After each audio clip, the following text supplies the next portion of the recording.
This episode was brought to you by Big Moose. Find out about the 1 Million Project at bigmoosecharity.co. Pals, greetings. Greetings and welcome to another episode of Everything Endurance. Christmas has crept up and another year has gone by. It's been a bit of an odd one for the podcast. We've said right from the start of the year that we're just going to get them out as and when we can. And we've really concentrated this year on bringing you some behind the scenes stuff from the Beyond the Ultimate races that we just never really made the most of before. Just talking to Chris, and upcoming in this episode, there's a feature with Adam Kimble where we're sort of mining into what the race directors go through on events like this. And this is another episode where we're going to be talking to the two winners of one of our races.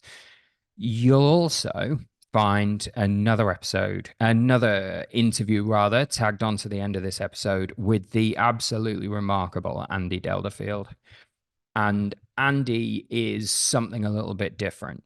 Andy is not the sort of podium guy that we usually interview after one of the Beyond the Ultimate races. Andy was further down the field, and we wanted to really bring you his story, partly because that's incredibly relatable for most of us who will never tickle a podium in our lives, but also because Andy's story is incredible.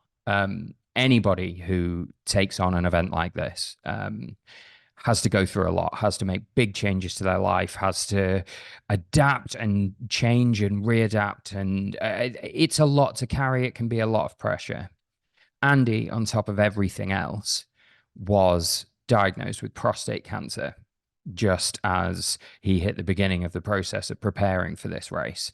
And we are going to talk to him not just about what his experience was like as a runner who was out on the course a little bit longer than the guys up at the front, but also what resilience means to him and where he finds his strength. And I know you're all going to find that really enjoyable. Andy's a lovely guy, and I really enjoyed talking to him as well.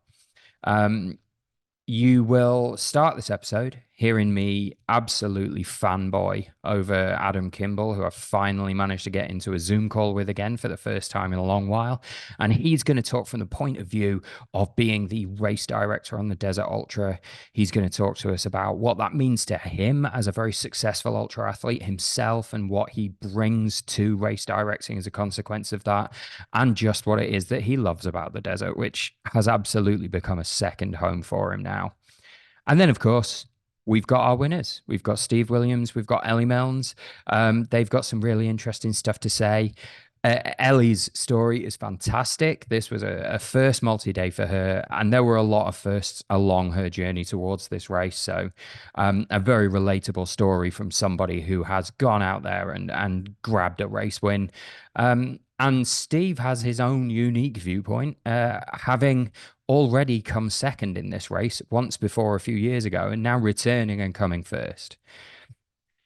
Now, obviously, our very own marketing manager extraordinaire, Jenny Hall, was also out there in the Desert Ultra this time around. She took on the race. She went through an experience similar to what I did back in 2017, where I signed up for a challenge bigger than anything I'd ever done before and trained myself to go out and do the Ice Ultra. Jenny's done the same thing, but put herself over there in the slow cooker in Namibia and done the Desert Ultra.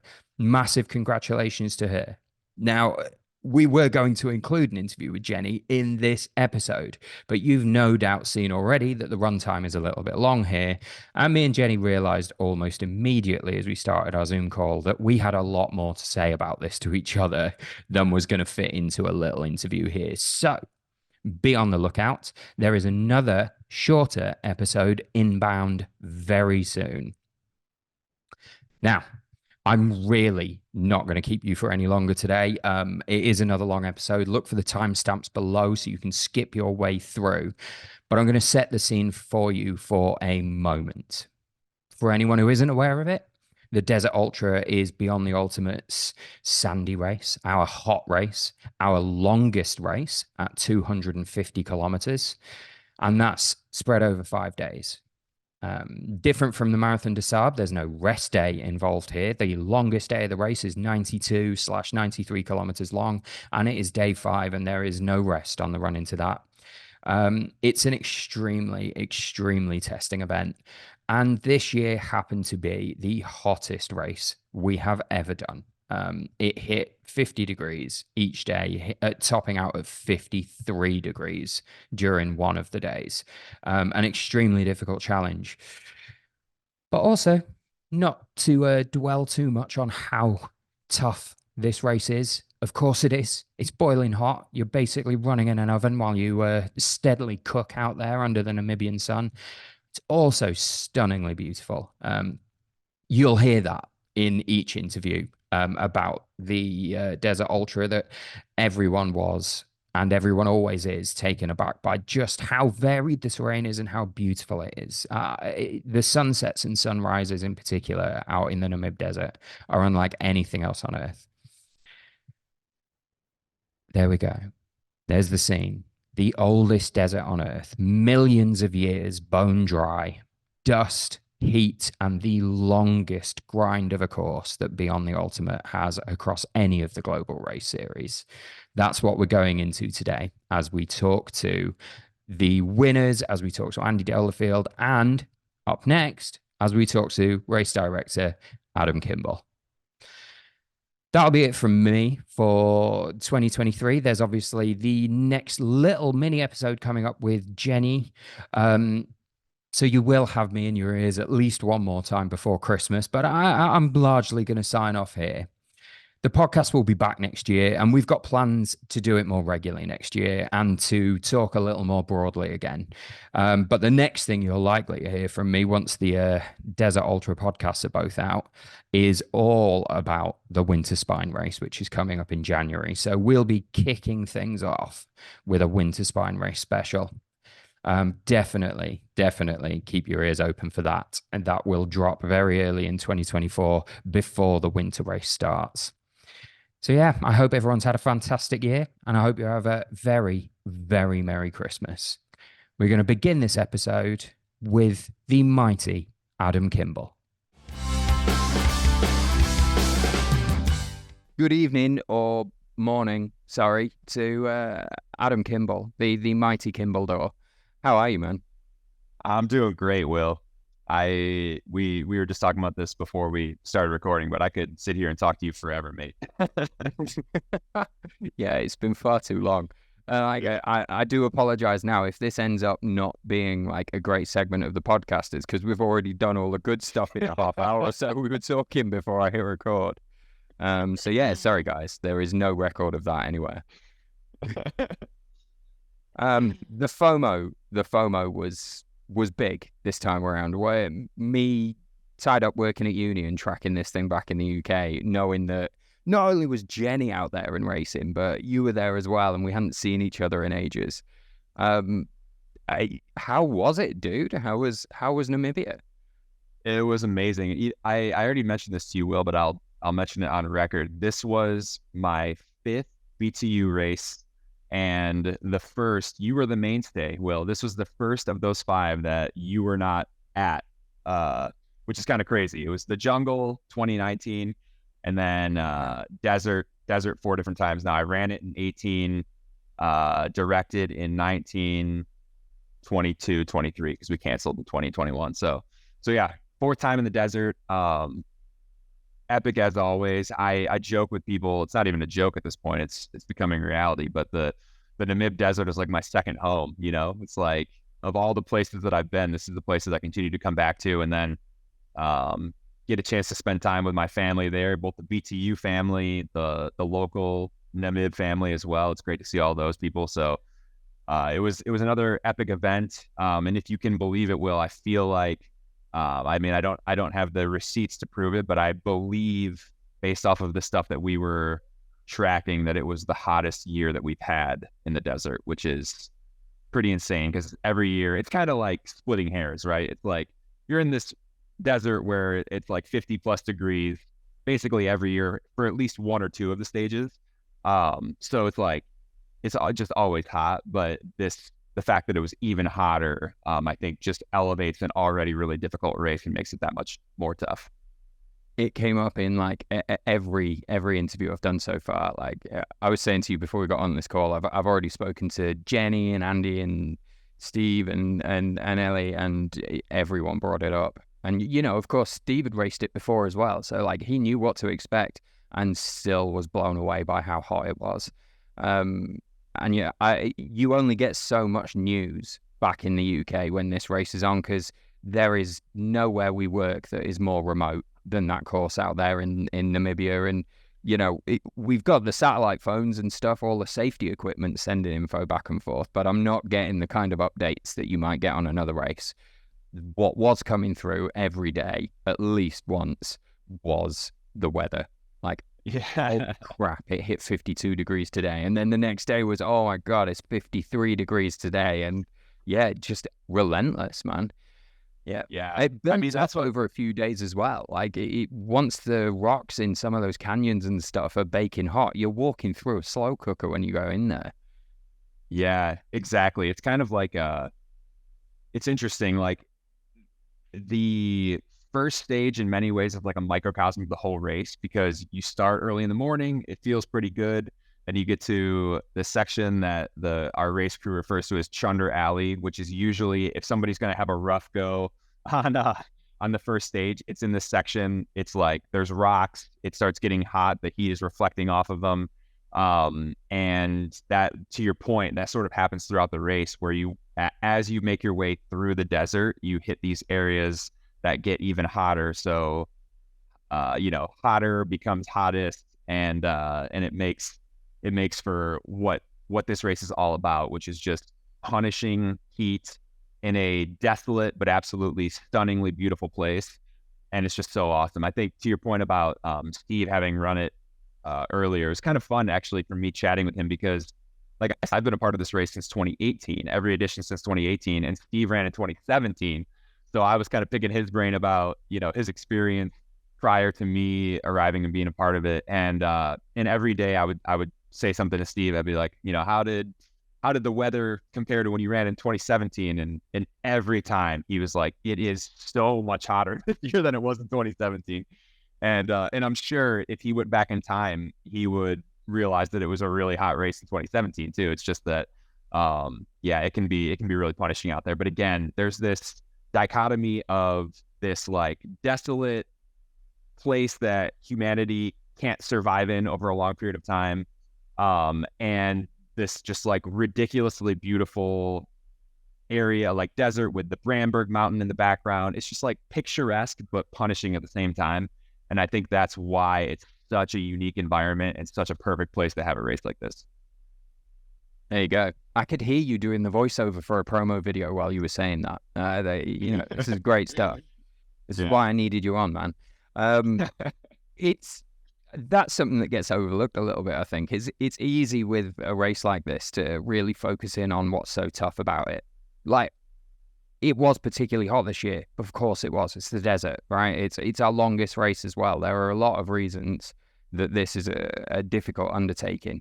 So, why would we keep going back? Why that area in particular? And a big part of it for me is it's beautiful out there in a way that I didn't expect when I first went out there. You kind of expect it's going to be bleak. It's just all going to be beige.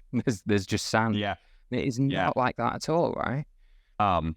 So what I love, obviously I have an affinity towards the Desert Ultra because I've been a part of it since 2018. But to me, like what makes it so special, there's a lot of things that make it special as it relates to the BTU Global Race Series.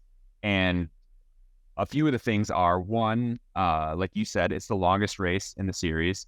Two, it has the longest individual stage in the series, stage 5, which is 92K. Just an absolutely killer of a day, but so awesome. And I think there's something about, all of our events are remote and unique in their own ways, but the Namib Desert is so remote and so far removed from everything that it's really such an awesome thing to just, I mean, like nobody has comms, nobody, like no one's getting cell phone signal.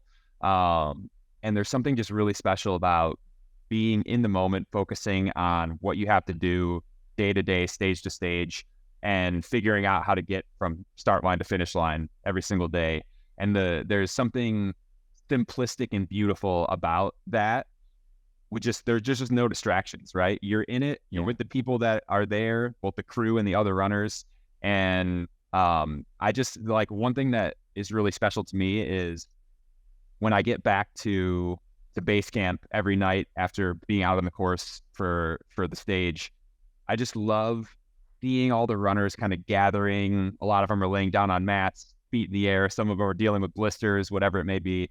But everybody's kind of congregating in like the same area. And there's like a team sort of unity that's like really cool to see. And it's just like, if we were at some other race or if we were closer to civilization, people might be on their phones, checking things out, doing things like that, but it's just not an option. So you're with the people that you're with, sharing your experiences. All of you are going through such a difficult experience, but you're doing it together. And it's just a really special and unique environment. And that's one of the things that makes me want to come back every single year, is because it's a similar experience year to year, but different people, which different people creates an entirely new, vibe and energy. Yeah. And it's so cool to be a part of that. Oh man. I mean, I just love hearing you talk about stuff, but it's absolutely true. And I know it's something that people say really about the ultra running scene in general. Like you go out to these events and it is community spirited and people look after each other, but there's something about the desert ultra that just creates the perfect conditions for that. It's not a huge field. You're going to get to know everybody. And the whole, like the Namibian team is so invested, man. Like they love that race and they work so hard to make it amazing. And they're really invested in every single one of the athletes. And being so cut off out there in the middle of the desert, it's a brilliant experience. Yeah. And that's coming right me. I'm usually in a state of blind panic if I don't have at least 4G for some of the day. Right. I look forward to getting out there and just being cut off for a while. It's amazing. Yeah, totally. And you're right. I think in addition to like the energy that the runners themselves bring, it's always invigorating to be around a group of people that really care about something, no matter what that thing is, right? And every time I show up in the desert, like to your point, the local Namibian team there are at least a handful that have been involved since I've started in 2018. They're there every single year. And those guys are like family to me now. And they love the race so much, like every year. It's crazy because to them, it's in some ways like a holiday, but they're working really hard the whole time. It's like, it's a holiday where you're like, you're giving everything you've got, but you're also like soaking up the experience. And they love being around the runners. They love seeing what their contribution can add to the race. They love being a part of something special. And when you are watching people get pushed to and past their limits, there's few things more special than that. And the Namib Desert has a way of bringing that out in everybody. Yeah, it absolutely does. It's impossible not to come back from the Desert Ultra feeling pretty positive. And you got to be there at the finish line when Jenny finished. And I'm gonna hijack this interview slightly just to talk about Jenny because we can. She's one of ours, and she did it. And I was so stoked you were there, man. Like, how was that as a moment? Getting to see Jenny rolling. Unbelievable. I mean, I don't want to overstate things here necessarily, but that was, as far as in my experience with the Global Race Series, that was as cool of a moment as I've been a part of. Let me just set the stage. I mean, you talked to her already, so you probably talked about this, but I'll give you my perspective as the race director. Jenny was she was in a bad way, or like early on in the race. We're talking like stage 1 through 3, basically. It was rough. Her feet were in rough shape, which is one of those things. It's like, it's disappointing because Jenny trains so hard for this race, and so many other runners train so hard. And sometimes you come out there, you get some blisters or some things on your feet, and then it's like your body feels okay, but your feet just every single step is painful. And that was exactly what had happened to Jenny. It was like there was I think it was on stage 2 that we saw her out on the course, and she actually, I was with Peter, our head medic, and we drove past her, and it was like she had this emotion bottled up, and then we went and asked her a few questions, and then the emotion came pouring out. And it was basically like, once she kind of like had that emotional release, she was like, I'm just frustrated that like my body feels okay, but my feet are in such rough shape, right? And so basically my point in saying all this is that from my perspective, I was like, if she's like this on stage 2 or 3, there's no way she's going to complete 92K on stage 5, right? And I believe in Jenny. Obviously, what she's thinking at the same time, right, whether she's saying it or not. Yeah, exactly. And so I, like, if there's one thing I've learned as a race director and just in, professional ultra runner, being a part of this community for a long time, it's that you can never underestimate what somebody who has the will to do something and believes in themselves can do. And so I was never writing her off. I was just in my head thinking she has a tall mountain to climb, right? And then the third stage, she started like 30 minutes late. So the team took off, but she was still dealing with her feet. She's like, I'm just going to take it slow today. I know I can start late. It's fine. She started like 30 minutes late, got to the end of stage 3. Then I remember I was talking to her. I was like, now you got a short stage. Just get your body and your mind right. Get ready for the long one. Short stage goes fine. At base camp after the 4th stage, I sat down next to her, and she was like, she said something like, Adam, give me your motivational talk here. Like, what words of advice do you have for me for stage 5? And I was like, I could tell you a lot of things, but I'm going to tell you one thing and one thing only. If you actually believe, not just say it, if you actually believe you're going to get to the finish line tomorrow on stage 5, then you'll do it. So right now you need to, if you're not already there, you need to convince yourself that you're going to finish. And if you believe that, actually believe it going into stage 5, then you're going to finish. And then she goes out on the 5th stage and just slaughters it. Like, yeah, we had such a good last day. Yeah, we had our 7 p.m. cutoff at the 7th checkpoint, which is Hyena Rock, one of the coolest points on the course, as you know well, Will. Yeah, and such a beautiful checkpoint. And she got there like an hour and a half early. And I went walking out to her as she was coming into the checkpoint.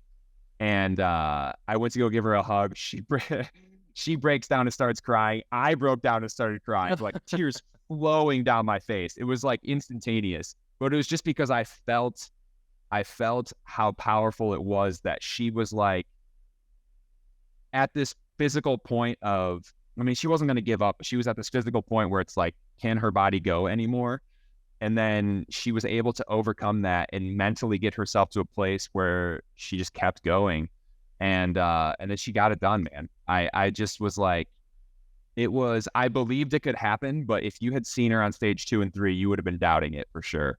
And man, what a testament to, like, she was like the human embodiment of what it is to run these races, like overcoming all of the obstacles and the challenges that are thrown your way and just finding a way to the finish line no matter what it takes. And it was really, really special to see that. I'm so glad that I was there for that. I wish she could have not had to have all those foot problems and just ran strong, like, because she could have had a really strong race had that not happened. But in many ways, it was more powerful for everybody involved, but I'm sure especially for Jenny to experience it the way she did. So, like I said, one of the coolest finishes and moments and experiences that I've ever had out on a BTU race. Oh, awesome, man. And she described Hyena's Den as a bit of a turning point. Like I'd said where did it occur to you? When did you first feel like I can do this 100%? And obviously, she went into stage 5 feeling good. She describes it as a pretty good day, but it was that she said she'd had it in her head all day. I've got to get to 7 by 7, got to be at CP 7 by 7. And when she came in with like an hour and a half to go, that seems to be like a moment there where she's like, yeah, I'm going to do this. And that'll be just when you turned up and started crying. Like that, a sort of moment of realization for both of you. She is well inside the cutoff. She is still moving. Yep. This is game on, man. This is happening. Yeah. It's kind of a unique experience actually at that 7th checkpoint, because it's for the short course, it is the end of the race. But even for the long courses that make it through, it feels like, it's kind of like, I don't know what a good analogy is, but it's like they're not at the finish line, but they've done all of the hard work, and now it's just kind of like the victory lap to the finish line. And you still have 20K from there. It's not nothing, Yeah, it's still a half marathon, which for some people listening to this is like beyond where they would say they were capable of doing. And it's weird. The runners get to that point, they're like, oh, it's half marathon. I got this. Right. Exactly. Yeah, your sense of scale definitely gets skewed by this kind of experience. It sure does. But yeah, there's like it's cool because it's almost like a dual celebration. You get okay, we've made the cutoff. Now I know I can take my time and get to the finish. And then when they actually cross the finish line, it's like pure relief. Get this backpack off of me. I'm never wearing a pack ever again.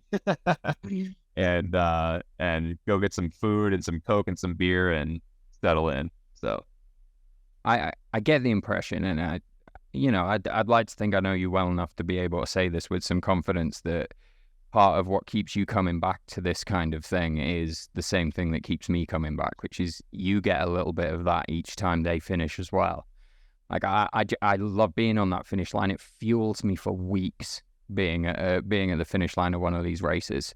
And yeah, I can only imagine it's like that for you too, man.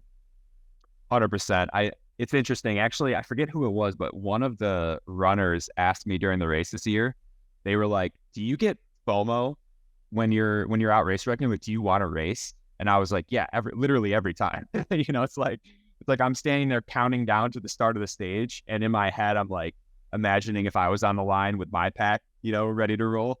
And so it like, but the thing is, when you're running, or when I'm running a race, even though there's other runners around that are a part of that race, I'm so focused on me and taking care of my race.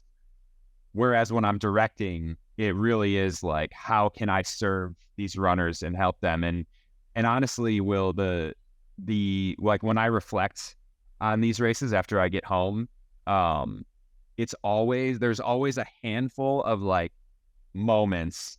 There was another runner, Catherine. I had a couple of these moments with her on the race. There's just a handful of moments where I feel like I can do a little something to get that person a little closer to the finish line, whether it's words of advice, whether it's a hug, whether it's something really small. I go back to those moments. It's like, this community is so special. It's like, we're all here. Like, when I give my race briefing, and you've heard this a couple of times, before the start of the race, I always tell the runners, nothing will make me happier than all of you crossing the finish line, right?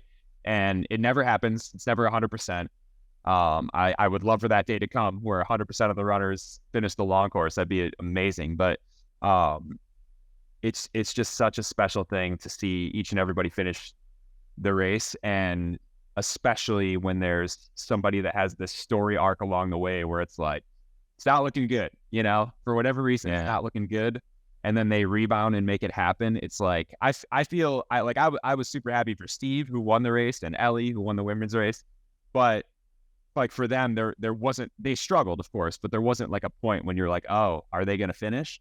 So for my money, it's those people on the brink that you're wondering, it's like, are they going to make it to the finish line? And then seeing them cross the finish line, it's that to me is the best part of the race. Yeah, totally agree, man. Totally agree. Yeah. And that must be even more the case for you. Like, if I'm out there, it's because I'm behind a camera and I'm writing social media posts and I'm trying to capture some of that story to feed back to people at home. And you know, I'm there, I'm invested, I'm involved, I'm going through what other people are going through, but you're the race director, man. There's a lot riding on you, and you've got decisions to make on behalf of everybody in the group, and it's gotta make that finish line moment even bigger. That there's a bit of relief in there maybe for you as well. They're like, Yeah. oh, good, one in, one more. Every time one comes in, you get to just relax slightly. Yeah, exactly. That's definitely the case. And, you know, this was like part of the reason that I, a few years ago was pushing so hard for Chris, and probably why Chris pushed you so hard to do the ice, why I wanted Chris to do the desert or one of the BT races, is that I just think it hits different. Maybe it's just me, but my opinion is that it hits different for runners when, you know, they're on stage 2 or stage 3 suffering in the heat, and I can say, hey, you know, I'm not like running with you right now, but I know what this feels like. You know, I have actually done this exact same thing before.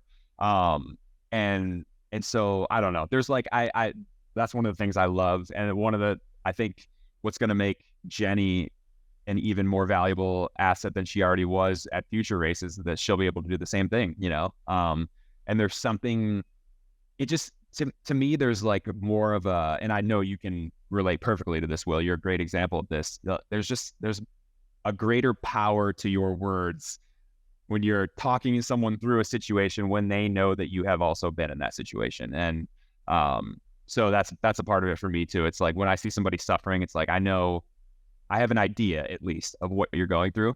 And so similarly, that while I share in your suffering, I also share in your successes, and crossing the finish line is relief for everybody. Yeah, love it. And how does that work for you behind the scenes then? Because I've never seen you display what looks like human stress. Yeah, I haven't seen you lose your shit or throw something. Like I haven't even seen you like put a mug down angrily. Like, where do you carry that stress with you during the event? Do you feel that, or how are you doing it, man? I guess is what I'm asking, because I would love to understand how to carry being a race director in the way that you do. Yeah, I definitely carry that with me. I also just have so much trust in our team that it relieves some of that, you know. This year with the heat being as rough as it was, we had at a couple points in time, we had some runners in really rough shape, and our medical team is just ridiculously good. And they, like, I was telling James, who was a part of the crew, and he's been at some other BTU races, I was telling him that it's really nice. Like, you never, when it comes to like the medical side of things, you never want to, like, I hope we don't have to do any of the medical stuff we have in place, right? Like, we have a plan. I hope we don't have to execute that plan. But if we do, it's really nice to know that it works.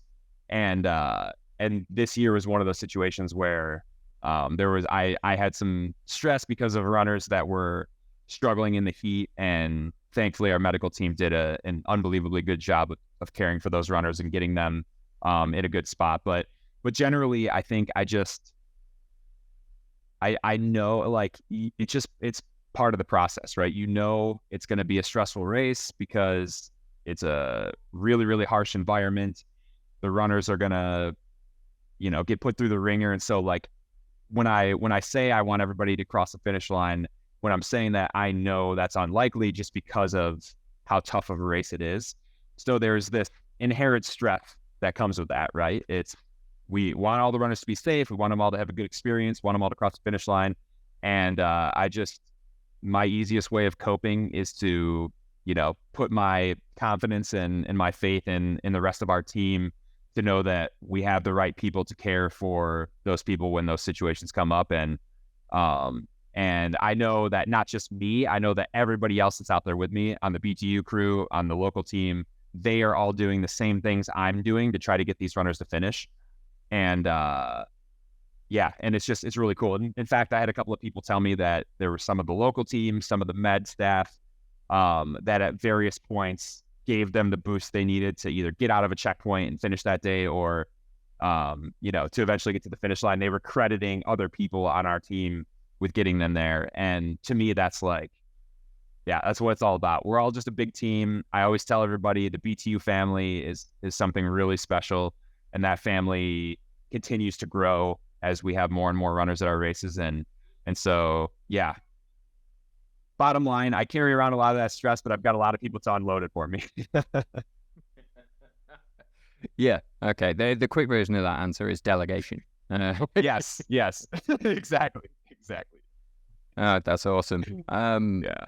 Well, look, I needed you to be a part of this podcast because I knew you would set the scene, and I'm really glad we got to talk about what Jenny did. Like you put me there when you were talking about that, man. And I appreciate it. Yeah. It's become a sort of second home for you being out there in Namibia and seeing those amazing sunrises and sunsets. But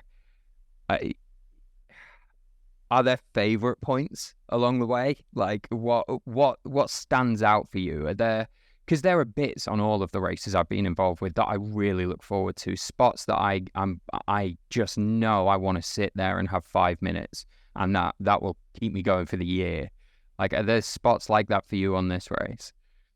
Yeah, absolutely. I think, from the first time on stage 2, when we first see the Brandberg, that's a really special moment for me. And just like hanging in the background for the next like 3 stages, but it's just it's like, it almost seems out of place. You're in this like really desertous region, and there's this beautiful picturesque mountain just kind of, in the background. In fact, I'm sure you remember this, Will, but like, I mean, maybe my favorite photo I've ever seen from this race is of me that you took with the Brandberg and that wild horse. Do you remember that photo?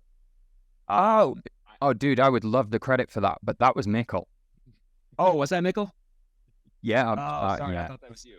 Well, no, I'd love that to have been one of mine. But, yeah. I remember the moment. Okay. I was around. Yes. But, okay. Well, you were not there. my shot. You were there. Yeah. But anyway, it was, I believe it was on stage 4, because you kind of wind on this double track, and the Brandberg's in the background. And anyway, there was a wild horse that ran in front of me, and it was just a beautiful, beautiful shot from Mikkel. But anyway, I love that one. And then I would say the camp after stage 3, which is where we, yet again this year, 3 out of the 4 years I've been there, we've seen elephants. They came through our camp again. There's a watering hole that's close to where the camp is, and so that's why we're so fortunate to see them. Because for anyone that isn't familiar with this race, this is like, you're in the middle of a desert. There's no conservancy. We're not in like a wild game refuge. Like these are truly wild animals that aren't in any sort of park whatsoever. And so to see them come through is really special. But the campsite, and actually, Will, I don't even know if anyone filled you in on this. We shifted the camp at the end of stage 3 this year, because the typical spot, there was too much sun, not enough shade. They moved it to another spot where there were more trees, maybe between a half a K and a K away. And there's just like these unbelievably beautiful rock formations all around you that you can easily sort of like hike up and around. And then you've got this ridiculous view out over like a long stretch of the desert. And so I would say, like, if I had to pinpoint one spot that I absolutely love on the course, it's at the camp at stage 3. Because you can just like the sunrise and the sunset are just ridiculous there. And because that's the start of stage 4, which is the late morning start, we get more time at that camp as well. So it's a great chance to just kind of wander around and see what the area has to offer. But yeah, that's the spot for me. Yeah, good answer. Yeah, it's beautiful down there. I can't believe you got the elephants again. I remember being there in like 2017, and they came through, and the local team were like, "This does not happen. This is unbelievable." And then we went back the next year, and it happened again. And 3 out of the 4 years you've been there, there's only one time I've been there and not seen them. And it's the same family, absolutely wild, as you say, that just stroll through there every time. Absolutely. Crazy.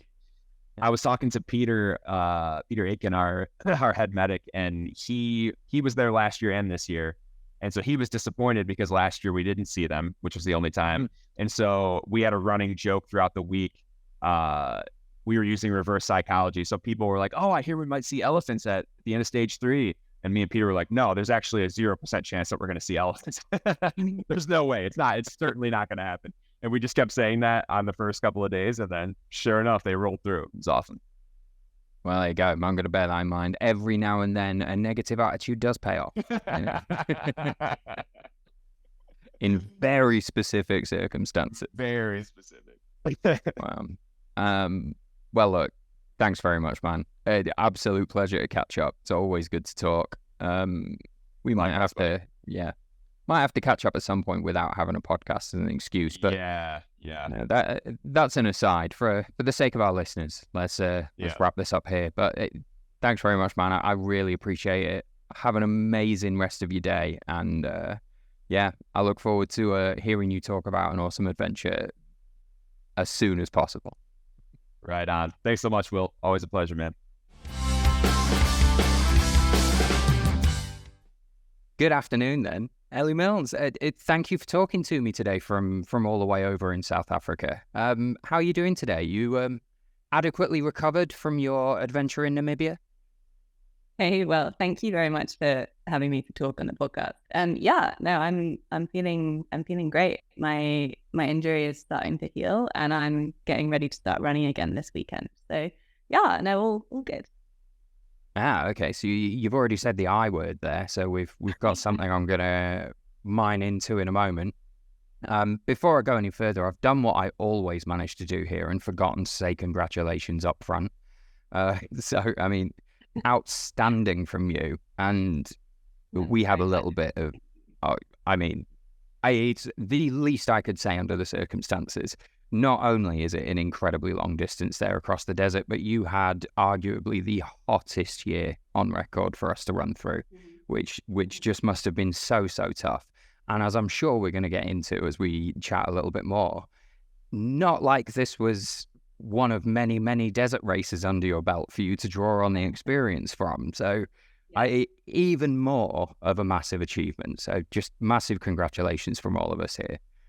Thank you. I'm going to go back to the I word. I think it's always fascinating to talk to people not long after one of these events. It just, for the sake of the listeners who are listening into this podcast and don't necessarily fancy going out there and running 250 kilometers across the desert, I think it gives them a sense of scale, knowing how long it can take to fully recover from one of these. I didn't know you'd come off the back of it with an injury. So what happened there? How did that come about?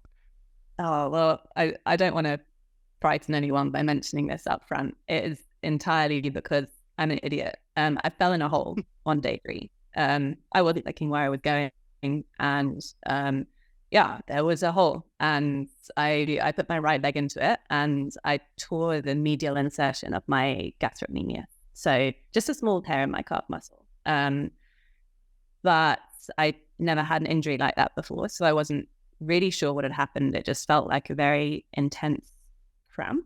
I didn't fall down when I fell in the hole. It was a really small, stupid thing because I'm an idiot and wasn't looking where I was going. Fortunately, it happened about 4 kilometers from the end of day 3. So I hobbled into camp, and one of the amazing medics, Al, had a look at it and told me straight away what was wrong. I couldn't really walk at that point, so I was worried that I'd have to withdraw, but he was super reassuring and explained that he could help to patch me up, and sort of laughed at me when I talked about withdrawing. And then the other athletes were amazing in their support. So the medic, Al, said that I must massage it for about an hour before he taped it back together. And straight away, Muriel, one of the athletes, gave me, she's a vet as well, so she brought arnica gel for horses. So I started massaging that in. And then Craig, who was another amazing athlete, he came third out of the men. He gave me a little massage ball that he'd brought with him. Then Steve took off his compression leggings and gave them to me. And then Al tape my calf back together, and I could walk, which was amazing. It was not comfortable, but it was manageable. And then Al said that it might be good to keep compression on my leg when I was racing, and Steve said take a knife and cut up my leg and tape them. But fortunately, I didn't have to do that because then Catherine showed up and offered me one of her compression socks. So yeah, it was like a real team effort to get me back together. But yeah, the next morning, once I warmed up, I could run. It was uncomfortable, but yeah, I managed to cope. So yeah, it was a small injury. It's not the end of the world. Oh well, no, but in that context, 3 days deep, haven't had that kind of injury before, still got 2 full days of running ahead of you, including the longest stage of any race that we do. I can imagine it was a difficult moment at the time. Absolutely love to hear those kind of stories about how everyone just gets together in camp and makes whatever needs to happen. And that's fantastic. A big team effort, and they've managed to patch your leg back together again, which is just excellent. And I got to say, I was tracking the race back in the UK, and I did not notice you slow down.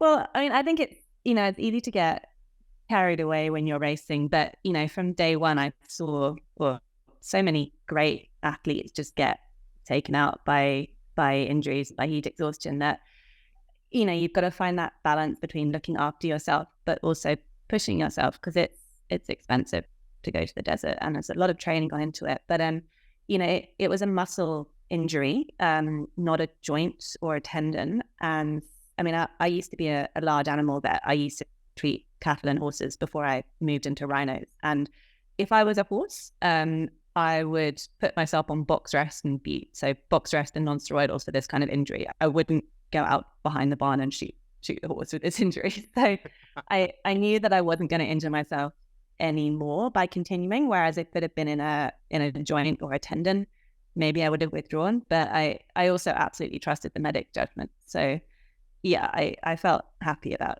continuing. And it's been almost a month since the race now, and I'm just about to start running again. So yeah, I feel like I got off very lightly compared to what happened to some of the other athletes.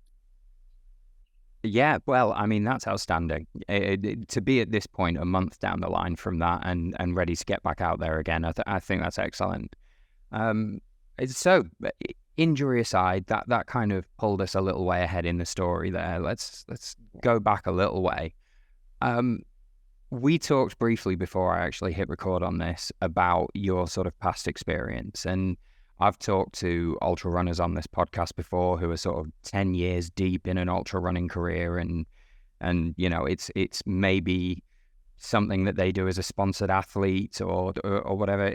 You are juggling an awful lot in your life already by the sounds of it, and then decided to take on this massive challenge, and not necessarily with a huge amount of ultra running or indeed distance running experience behind you. So what's the sort of short version of how what's the sort of short version of how on earth you came to be on that start line? Yeah, so I mean, I felt quite intimidated on the bus from Windhoek, talking to the other runners and hearing how many of them had done just huge numbers of races and marathon dressage and spine. So I really came into this having no idea what I was doing. Like many people, I started running during lockdown. I was living in New Zealand during COVID, so it was a good way to get out of the house during lockdown. My first race was London Marathon in October 2022. I was training with my friend Kenneth Donaldson, who was living in London, and we started to do some long runs together training for that marathon, and he mentioned the concept of ultras to me. I then moved to South Africa and I did the Two Oceans Ultra Marathon in April this year. So that was my first ultra distance. It's 56 kilometers, a road race.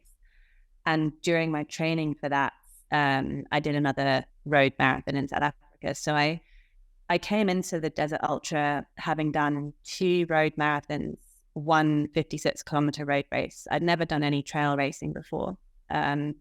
My weekly kilometers I would aim for 60 kilometers a week, but realistically, I was doing 30, 40. I think I got up to 100 kilometers one week, but really like very small distances compared to a lot of the runners. I tried to follow the Hal Higdon novice and intermediate plans that you can find online. I found that those fitted into my life pretty easily. But yeah, I really had no idea what I was doing. And I didn't really prepare for the Desert Ultra by listening to podcasts or reading. I was too busy. So I just sort of talked to Kenneth, who's run Marathon des Sables and many other ultras before, and he gave me a bit of advice. And yeah, just turned up happily ignorant in the desert, and then was very intimidated by the amazing athletes that I was running against. So yeah. Maybe there's something to be said for not knowing too much about what you're going into. You know, you haven't spent the weeks leading up to this race panicking about it. Yeah, for sure. And you know what, having Kenneth there, and you know, I've met Kenneth a few times through Save the Rhino. Having him there to give you some tips definitely must have helped. But I find myself in a slightly tricky position here, in that usually I'm on the podcast really pushing, like, get that research done, go read the blogs, like, do all this prep. But I fully understand that I'm talking to people here that have real lives and real busy lives, and it isn't always possible to do that. It's got to be reassuring for the listeners here to hear somebody say, oh yeah, I did not have time to juggle all that. I was just about keeping up with the distances. I got a bit of advice from a friend, and then I just had to hit the ground running, and yeah, here you are. So it can be done, people. Yeah, no, for sure. And, you know, I missed plenty of runs. I have to say that Jenny from BTU also gave me some really good advice in the couple of weeks before the race. She was in a WhatsApp group with me and Kenneth. So yeah, she helped me a bit with prepping. But yeah, I do think there's something to be said for going into it slightly underprepared. BTU does look after you very well. But yeah, I think I would have been even more intimidated if I'd read all the blogs. And yeah, I just came into it wanting to have fun in a beautiful environment, and I enjoy the desert. So yeah. Outside of the running, did you have a sort of sporty or at least generally active background? Because it's a big thing to have done to build up this amount of resilience. And it's that really counts in this environment. I mean, you've had the misfortune of finding a hole in the middle of the desert. That could happen to just about anybody. But generally, if you haven't already got a sort of decent amount of physical strength in you, it's very easy to just grind your way into an injury just over the first day of running. And aside from your one rabbit warren you've managed to put a foot into somewhere along the way, you seem to have got off scot-free. So is there a baseline of fitness you were building on here?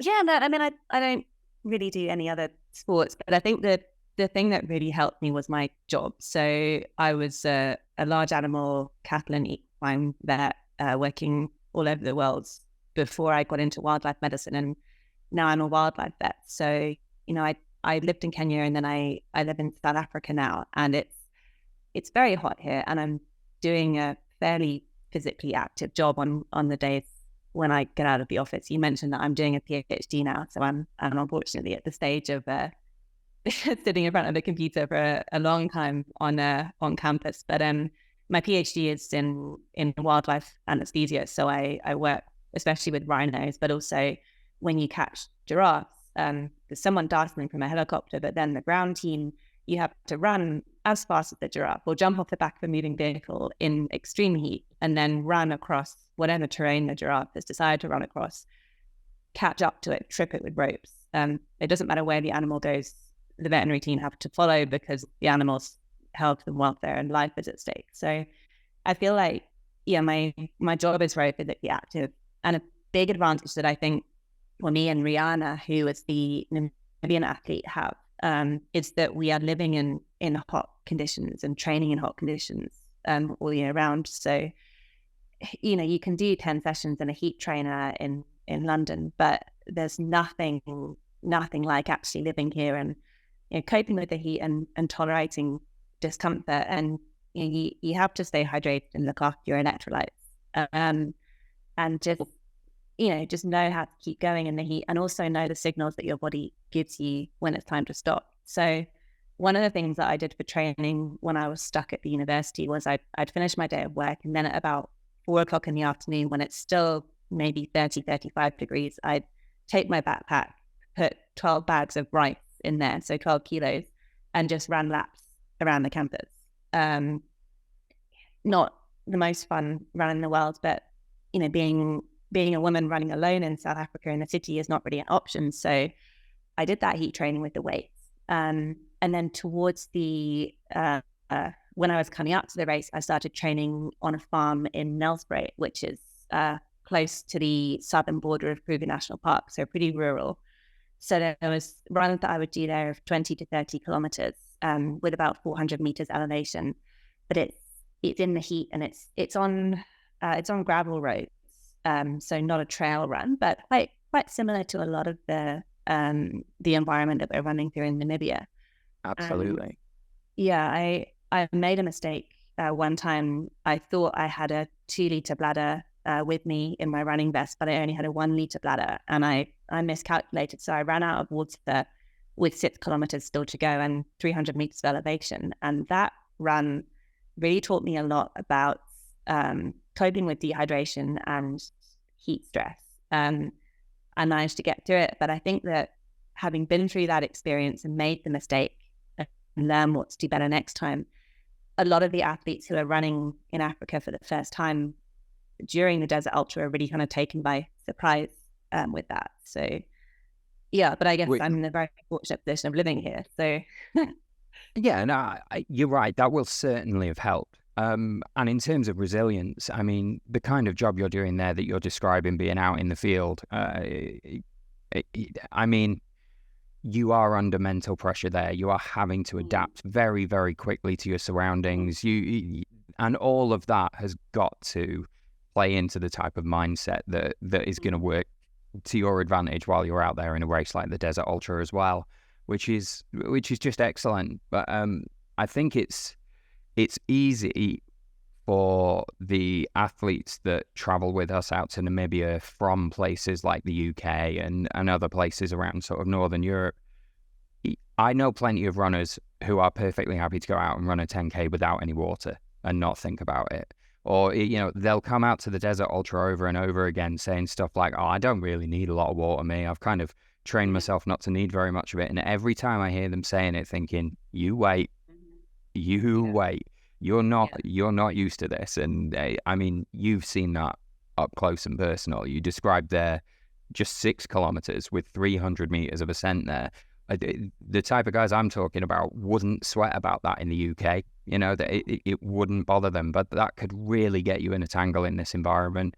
And once you've hit dehydration, once you've got into that point, you're not in an environment where you're going to recover from that effectively. And you're always then going to be trying to bail out a boat with a lot of holes in it, for want of a better analogy.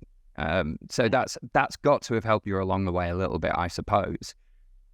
But what else could you attribute your success to? Because I can only imagine what your first day of this race was like.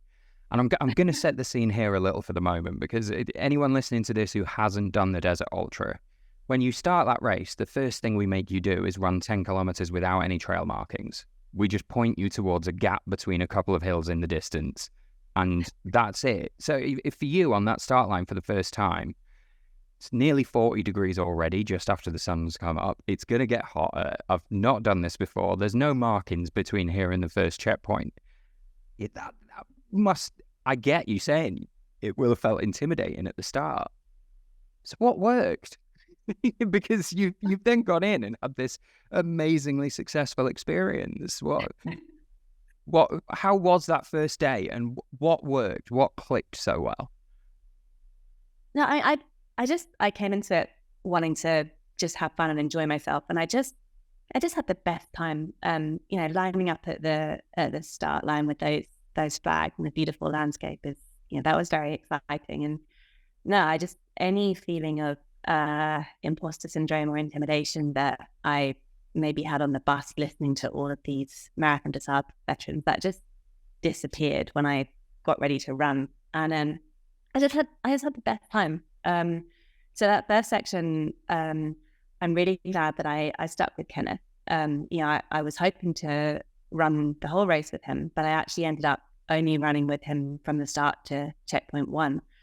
But it was great. We ran, we talked. There's some rock fields that are very difficult to run through. It would be very easy to turn your ankles. So, we fast walked through those. There are a few sections between the start and checkpoint 1 where you go down into a dip and you can't see the saddle that you're aiming for. And I think if I'd been on my own, that would have actually been quite scary. And I'm used to Africa and the desert and working in those landscapes, and it was still kind of scary for me. So I can't imagine what it must be like for someone that doesn't have experience of the bush.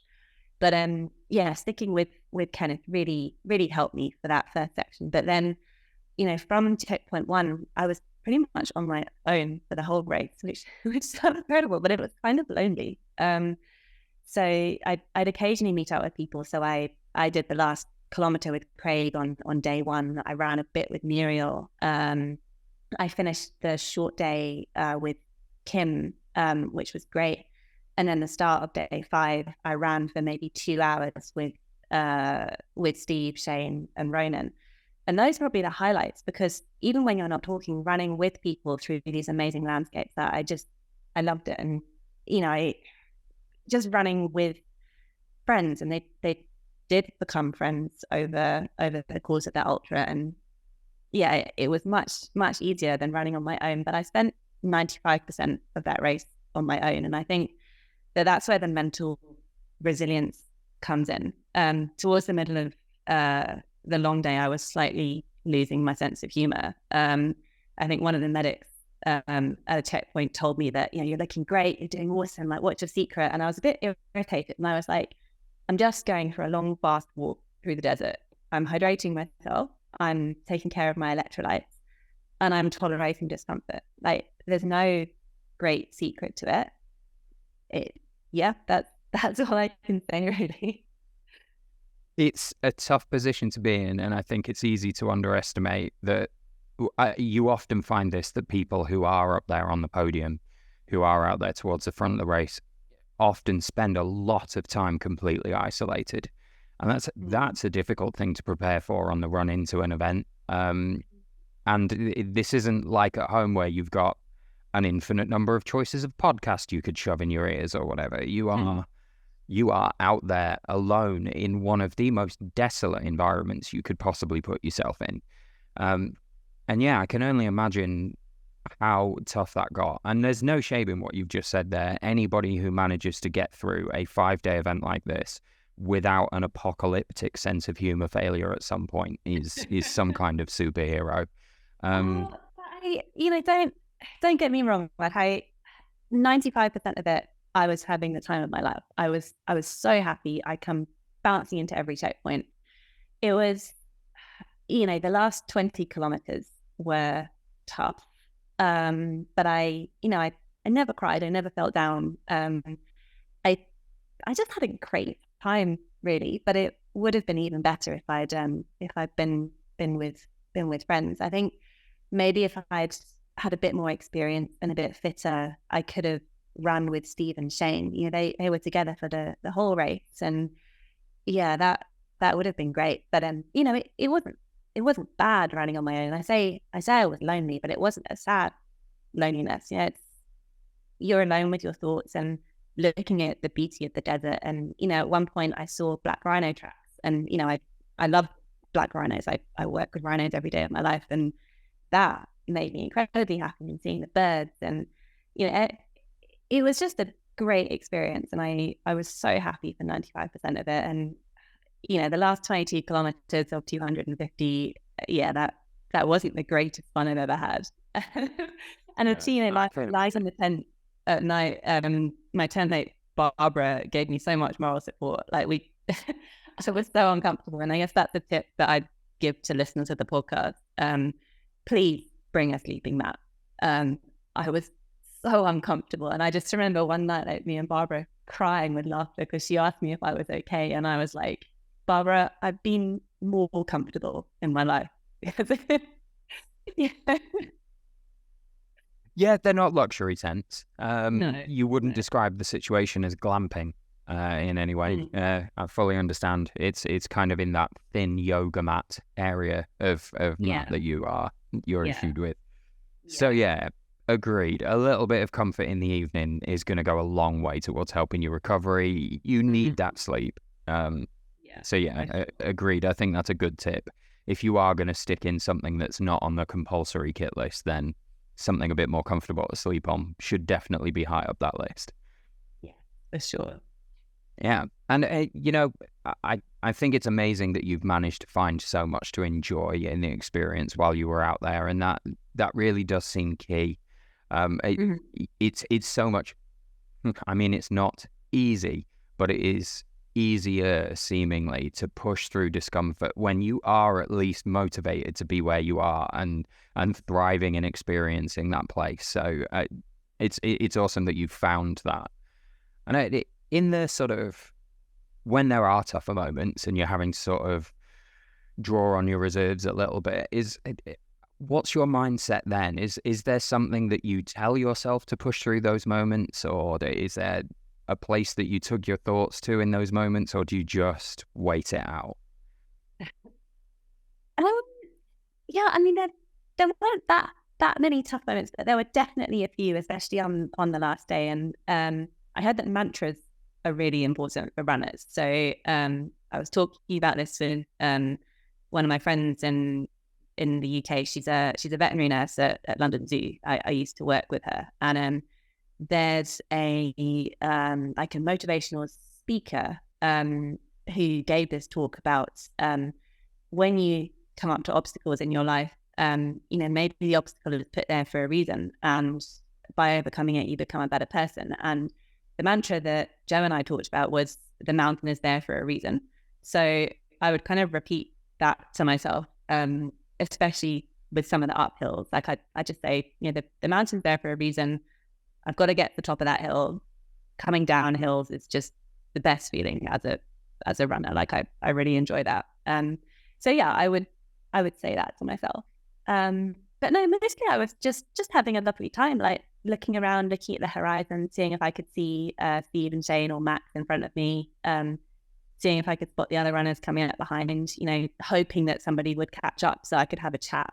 But yeah, just looking at the beauty and thinking about how privileged we are to be able to have these experiences and visit these amazing places. I brought my phone and headphones because when I run in the UK on my own, I listen to audiobooks, but the only time I got them out was the last 20 kilometers of the last day, because that was rough.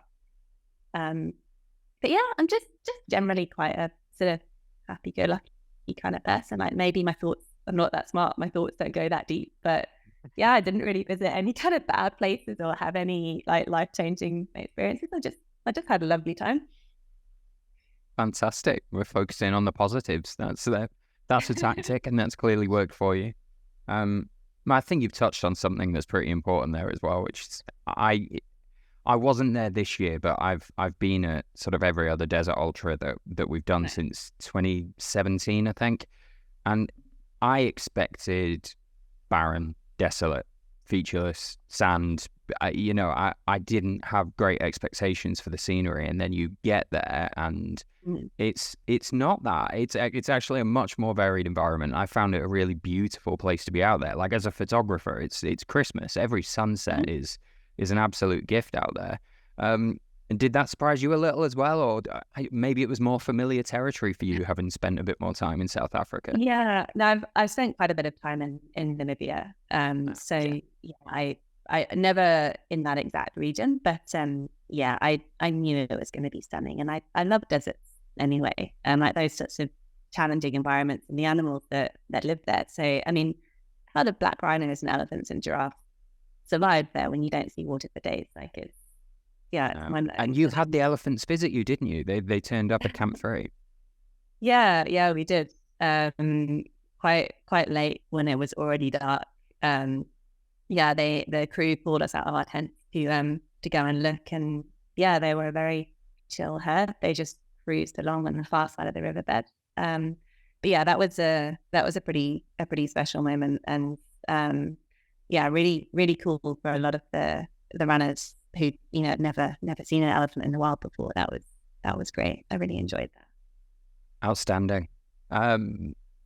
Now, you know, I've sort of focused in a little bit there on some of the nicer aspects of being out there in the desert, but obviously it really was a baking hot year this year. So, I mean, how did you find that? You'd had these experiences in your training that had sort of prepared you for needing to really think about hydration and to prioritize that. But what was the impact on your body of being out there in that heat for that long? I mean, I think as long as you take care of your electrolytes and your hydration, like it's a dry heat. So, you know, 53 degrees is not really that different from 30 degrees. It's hot. You're going to lose moisture, but as long as you're keeping yourself topped up, I don't think anyone should be intimidated by how hot it gets. So I was carrying a 1.5 liter bladder on my back, and that stayed as my clean water reservoir. And then I had 2 500 ml soft flasks on my front. So I kept the 2 500 ml filled up with electrolytes. And I was drinking most of them between checkpoints. So, I mean, there's a checkpoint roughly every 10 kilometers, and I was drinking between 2 and 2.5 liters between each checkpoint. So, you know, it's a lot. But one of the things that the medics ask you at each checkpoint is, when was the last time you peed? And was it like apple juice or champagne? So at a checkpoint, they asked me this, and I very proudly told them that I peed once already and it was champagne. And they said that they would keep asking at every checkpoint, but they actually never asked me again. And I got kind of annoyed. Like, I'm hydrating so well, I'm peeing like a racehorse. But I mean, they could see that I was not struggling with hydration. So I would just spontaneously tell them about that. But why not? You deserve your gold star. You were doing that right. They were not giving you the recognition you deserve. But no, it's so important. Like, if you don't stay hydrated, the wheels will fall off for sure. I probably could have brought more salt tablets with me. So I brought salt sticks, and I tried to have one of those or one or two of those every half an hour. That definitely helped. But I think for me, the part where I almost came unstuck was the calories. So, and I'm 5'10", 64 kilos. So, you know, not a huge person. So I figured that I could get away with 2,200 or 2,400 calories a day. I think the minimum is 2,000 that you require. Some people came with 4,000 a day. So I have between 2,200 and 2,400 per day in my bag. And I got really worried when everyone was talking about the weight of their bags before the race. So people were running with 6 kilo bags. That's half of what I had. So I was really worried that maybe I should ditch some food and get myself down to 2,000 so that I had less weight. But, you know, I trained with 12 kilos, and I mean, that worked out for me in the end. But I really should have brought more calories for the last day and more electrolytes. So Calvin, who unfortunately had a problem on day one and had to withdraw, he donated half a tube of Sith electrolyte tablets to me. Those got me through the last day. Steve donated a Sith gel that got me through the last day. And actually, the last checkpoint on the final day, Steve had left a little tube of peanut butter with the medics and said, give it to someone who needs it. And yeah, they gave it to me. And those things, I was really on the knife edge for the last day. I should not have been stupid about calories. I should have brought more with me, and I think I could have performed better if I'd eaten more. So I guess something I'd ask people to take away from, if you're listening to me, is don't worry about weight, like worry about your needs, and worry about electrolytes and food, and yeah, make sure that you feel enough the last day, because I so nearly came unstuck with running out of food. If it hadn't been for my amazing co-runners, then yeah, I don't know if I would have done so well. I still love to hear that, you know, people leaving stuff behind at the checkpoints just to make sure everybody's okay. Like it really does bring out good stuff in people, these kind of challenges. But I think you're absolutely right. There's a minimum that's allowed in terms of the calories you can bring per day, and I think people see that and are like, oh, that's what I should aim for. But no. prepare to. For me, it's not like you can ignore pack weight completely. You don't want to be turning up there with 30 kilos and loads of luxuries in your bag on your back. Yeah. There is some balancing to do there, but I think it's better to have a few 100 grams more than some other people if you know you're going to need those few 100 grams for their calorie value when it gets to the end of the race. They're going to have value for you as you go along. And that's very, very sound advice for anyone listening in. To do not underestimate your calorie needs. You might not want to eat when it's that hot, but your body needs it. Everybody says that you don't want to eat when it's hot, but I never had that problem. So I trained with gels and with the powder with Tailwind. So I trained like that for my my 2 marathons that I'd done before this, and I didn't really have time to try eating real food when I was running. So I thought I would just do it, and people were kind of horrified when I turned up with. So I had my breakfast, I had oats, and then I had my dinner, which is a freeze-dried meal, but everything else was gels and powders. And people were, very skeptical and said, you have to eat real food when you run and you won't feel like eating. But I think because I practiced with the gels and with Tailwind, it was fine. I ate everything that I planned to eat every day. I think doing it again, and I will definitely be running desert races again because I had the best time. I loved it.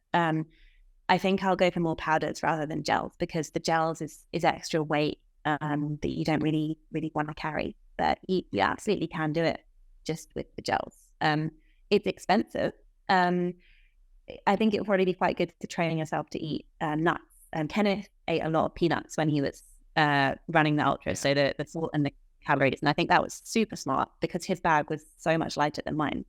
But if you haven't trained with nuts, then you can't go into the desert ultra with nuts. So, and I agree. Whatever your opinion on food is, I think it was wise from your point of view to not suddenly switch your nutrition tactics just before going into this enormous challenge that you've not done before. You're right. That it would have been a bad time to suddenly change tack and start living on a completely different calorie source. But yeah, I mean, it worked, right? the gels got you there. The Tailwind sachets worked for you, and maybe that is something for people to consider. Like you might have gotten yourself used to chowing down on trail mix and chunks of cake and peanuts and all sorts of other stuff when you're doing this back in the UK, but that really might not be what you want once you're out there. And especially for the guys that are coming over from the UK to do this, that sudden change in temperature really is going to affect your digestive system, and you might not be prepared for that. That's not really something you can mimic in training back home. It affects your food as well. I think that's something we should maybe talk about because a lot of the British runners were surprised. So food melts in the desert. It sounds obvious, but it's surprising. So Jenny from BTU and I were WhatsApping a week before the race, and she said that she was going to bring Kendall mint cake. And I was like, I have tried Kendall mint cake in South Africa. I mean, I love it when I'm running in London. It's delicious and it's firm, and it just becomes liquid in the heat in Africa.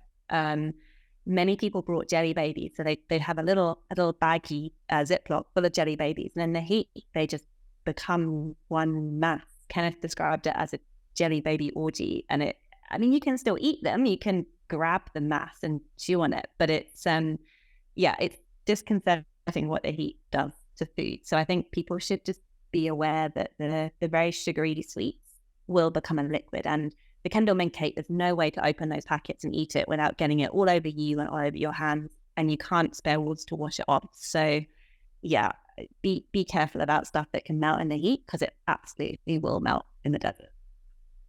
There you go. There's a great tip. And I don't think I've heard anyone else when I've been talking about the Desert Ultra mention exactly that before, but yeah, absolutely. Stuff melts when it's hot. It does. It really does. Yeah, wonderful. And now, look, I've just had a look at how much time has elapsed while we've been chatting, and I don't want to take up your entire day or end up giving you an interview that's 4 times longer than everybody else's. We don't play favorites here. But a couple of questions before I do release you. I guess we've already covered quite a lot there that I think would be useful for anyone else who's, going into a challenge of this size that they're new to, or that is planning to come to the Desert Ultra or some other very hot race somewhere. But is there anything that we haven't mentioned so far? Is there any nuggets of information or tips or advice you picked up through your experience that you think the incoming runners should definitely know about? I mean, I think we've sort of covered a lot of it already. So there's no substitute for training in a hot environment. The sessions in a heat trainer, they're definitely good, but there's nothing like the real thing. But if it is your first time coming to the desert, it's fine. It's totally doable. You just have to respect the desert because she will humble you. Moderate your effort according to how you feel. I think part of the reason that we had people withdrawing because of heat exhaustion was because they were used to pushing themselves, and you just can't in this environment.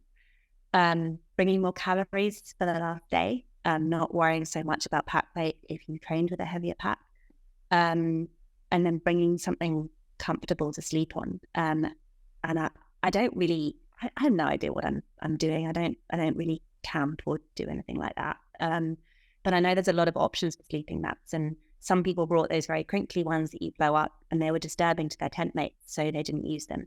Some of them brought ones that are designed to keep the heat in your body for camping in the UK, and you don't want to be hot. Even at night in the desert, it doesn't get that cold. So I think doing research and finding something comfortable to sleep on will really, really help. And then another thing that I haven't really mentioned, but has been really important in recovering from the race, is one of the runners, Catherine, set up a WhatsApp group for all of the runners. And we've been talking on that since the day the race finished. So I think, working on the bonds with your fellow runners and, making friends and sharing experiences. And, we're already planning to run more races together and staying in touch. So I don't use Facebook personally. I guess maybe there is a community on Facebook, but the WhatsApp group has been really important in terms of support after the race. And, people had all sorts of emotional ups and downs afterwards. You can get a sort of, I don't know what the word is, but like a post-race sadness. And yeah, I think people refer to it as post-expedition blues. Yeah. Yeah, that one. And especially, getting a plane and going back to somewhere cold and wintry, like it's really, really important to have support. We were all very sore after the race, getting the bus back to Windhoek. We stopped to use the bathroom and get drinks in a small rural town somewhere in the middle of Namibia. And as the 28 of us got off the bus and we were all hobbling, a guy stopped us and he was like, "What's wrong? Have you been fighting? Why are you all so lame?" So yeah, it's an amazing experience, and it's even better for sharing it with people. And I'm really excited about more races that I'm going to do in the future and rounding with old friends and meeting new friends. Fantastic. Well, now I figure we're going to see you somewhere else awesome on these races, which is great news. You've got one win under your belt. It might as well go for some more. You did so well. And I think I just have the advantage because I live in Africa. I mean, I'm really curious to try some of the other races. I have no idea how you train for an Arctic ultramarathon. But yeah, I'm definitely interested to try. But my next challenge is I've signed up for Comrades in June next year. And then Steve told me about there's an ultramarathon in the Alcrabi's Falls National Park in the Kalahari in South Africa, which is very, very similar in format to BTU's Desert Ultra. So yeah, I'd really love to do that one. But yeah, it's just, I'm so happy that I found this world. I had no idea what I was getting into, and yeah, I'm definitely gonna keep going. I'm really glad to hear that. And I might not be quite as active on the running side of things as I have been in the past, but there's a reason you can't separate me from the ultra running world. I keep finding some way to stay attached to it, because you're right, it's a community of people that will give you that advice, who know what you've been through and are happy to talk to you about it. And I'm really glad that you found that through this experience as well. I think that's It's worth even more than the medal. Yeah, for sure.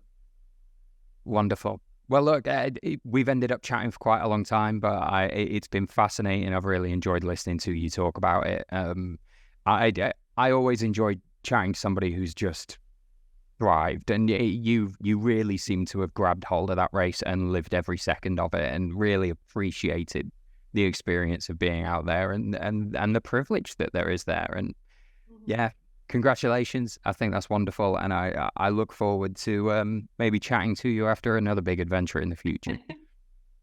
Thank you. It's been a pleasure chatting with you. Good afternoon then, Steve Williams. Steve, how are you doing? It's been a couple of weeks. Can I assume you've recovered? I think I'm still in recovery, which is an interesting use of phrase. But yeah, I think physically my body's recovered. Although I've only just literally started doing any exercise, so 2 weeks of absolutely nothing. But to be fair, I still feel pretty dried out from the experience. So I still think from a hydration perspective, I've still got some way to go. And being an avid Garmin watcher, my body battery is still not where it should be. Wow. Sleep score is still not where it should be.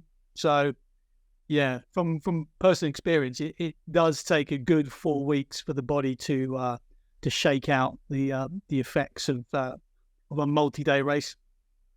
It's easy to lose your sense of scale with the impact that these things have on your body when you're surrounded by ultra athletes all the time. So I talk to people doing this kind of stuff all the time, but I know we've got listeners who, are interested in the scene, but aren't necessarily doing these kind of distances themselves.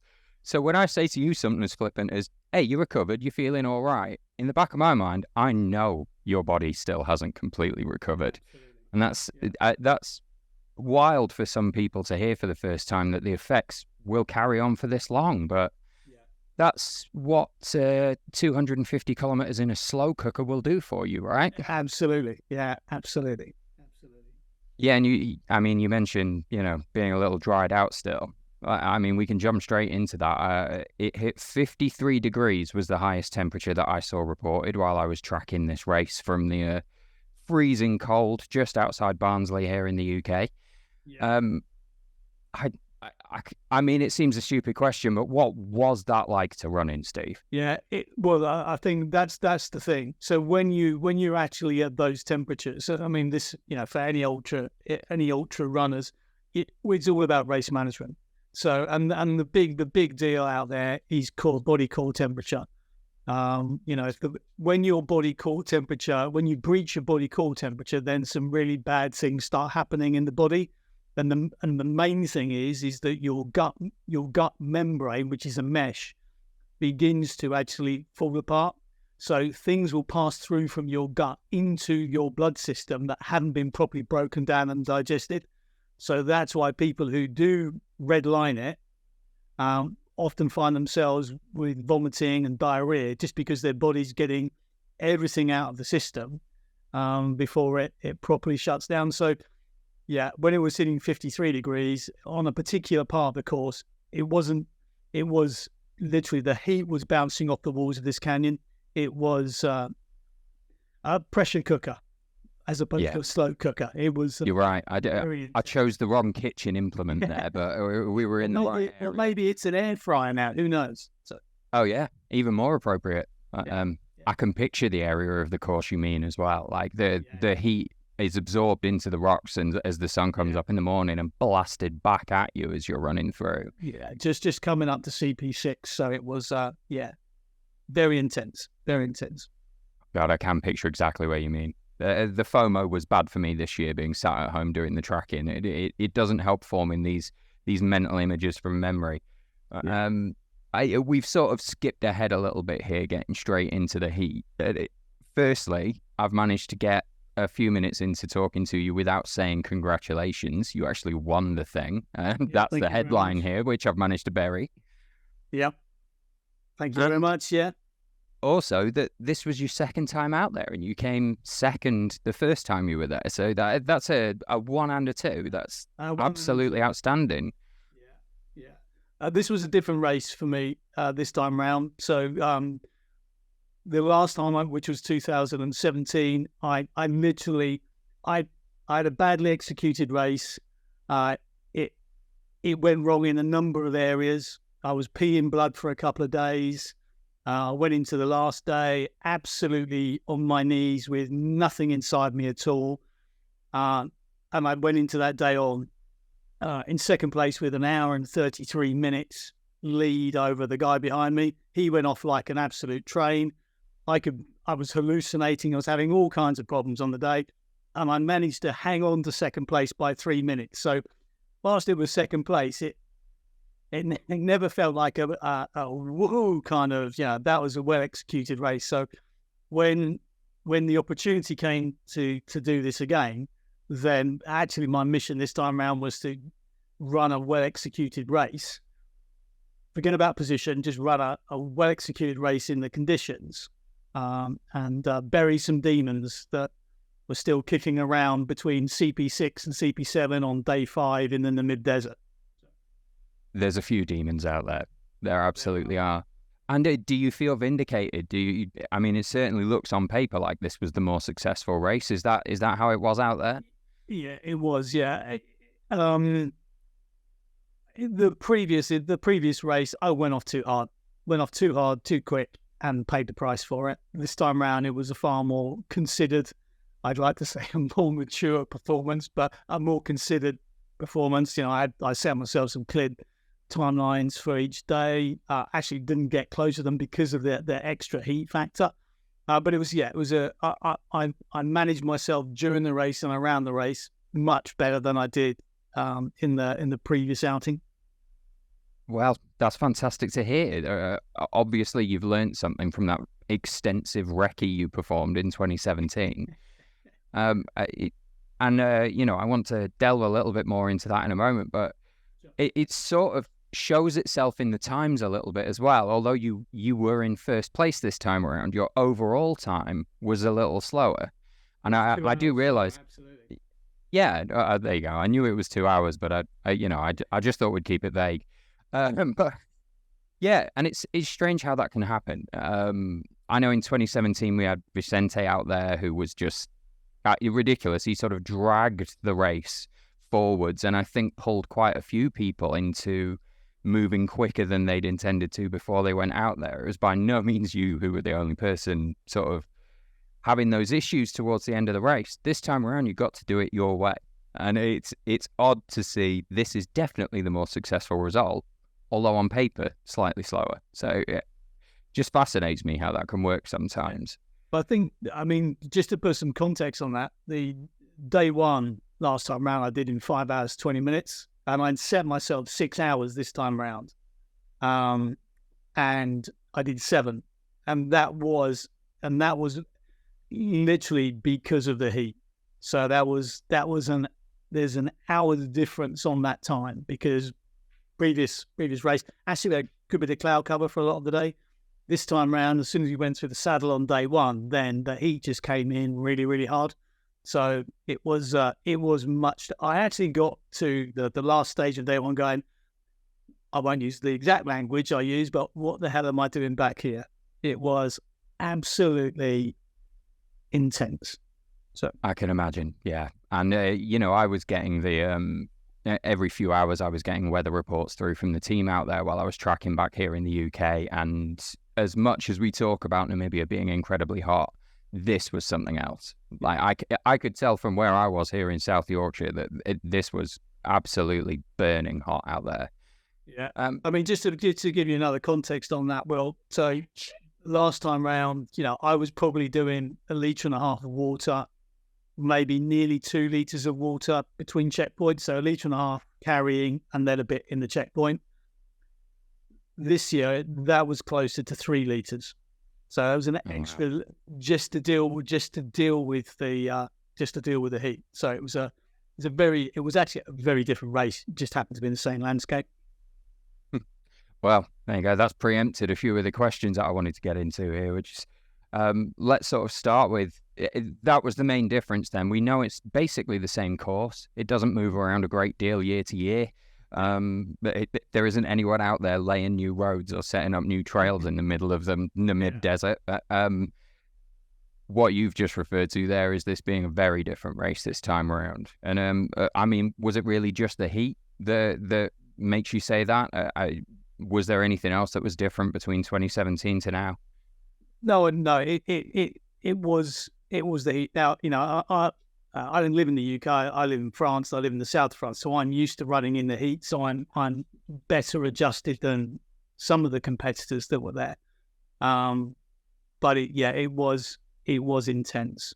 Constantly trying to keeping an eye on your heart rate to make sure that the effort levels aren't too high, so you're not popping that body core.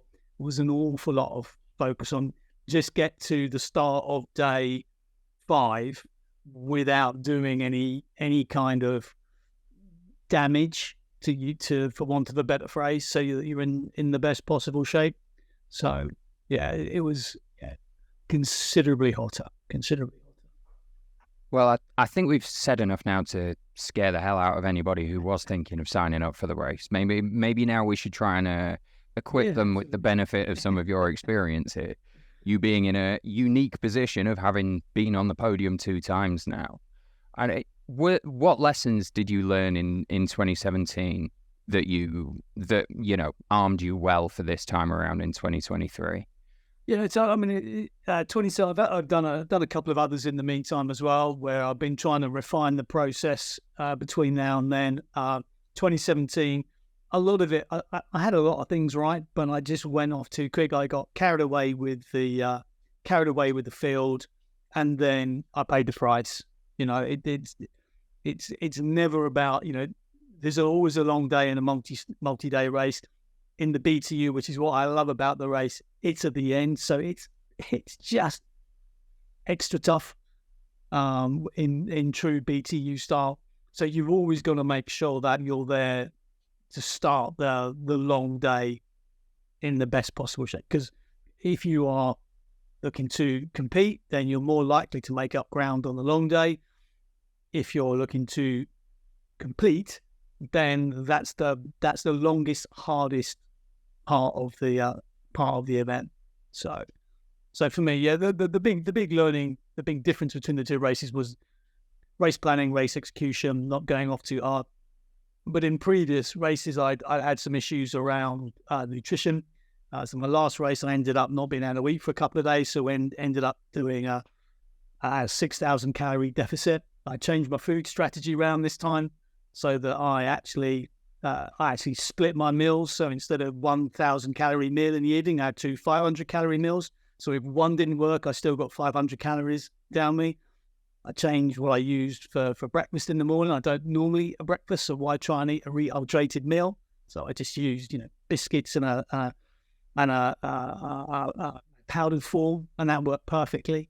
So and on the long day, I went back to something I'd used many years ago, a supplement called Peronin, which is a super race fuel. Not many people know about it, but it's really high absorption rate. So, you know, on something like the long day, you know, you can put your Peronin in 750 ml of water, drink it, and you've just taken on 400 calories.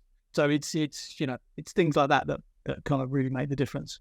Well, I'm going to be Googling that as soon as this interview is over.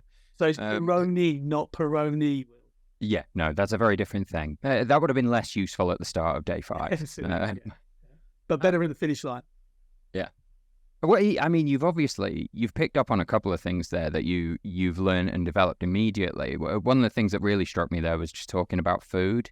And I think people can go into these races and the attitude is, you know, I'm just going to have to eat whatever, calories are calories, this is fuel. And there's a pattern of freeze-dried meal in the morning, snacks in the day, freeze-dried meal in the evening. If that's just not working for you, nobody said you had to do it that way. Like, and you've come up with a system here that works for you, and I'm all on board for that. People talk about running your own race, and that goes for whether you're in a 5K or a 10K or 250 as it was here. And that doesn't just come down to your pacing. You know, stop worrying about what everyone else is having for breakfast. What works for you? If it's ready break, bring it. We're not going to judge it. Yeah, absolutely. Yeah, absolutely. And the more experienced runners, you'll see them cooking up all kinds of things in the camps in the evening. So that's absolutely true. Absolutely true. Palate fatigue's a real thing, and it's going to be so much easier for you if you want to eat that stuff, because at 50 degrees, you don't have much of an appetite, right? No, and what is perfectly digestible at 35 degrees and you'd pay to eat it in a restaurant, might make you just make you nauseous just the smell of it. So that's another element that you get with the heat, where actually you might have a proven food strategy, but actually, and it might work for you before, but you're in different conditions. Absolutely. So yeah, bring some variety along. I mean, if nothing else, you'll have more bartering material when it gets late in the week and you're trying to trade for toilet roll. So yeah, always useful. Yeah. And what about your sort of physical training on the run into this event? Was there anything that you did differently now compared to when you were preparing in 2017? No, it's very, very much the same training format I've used on a number of these. It's a training format that really, really works for me.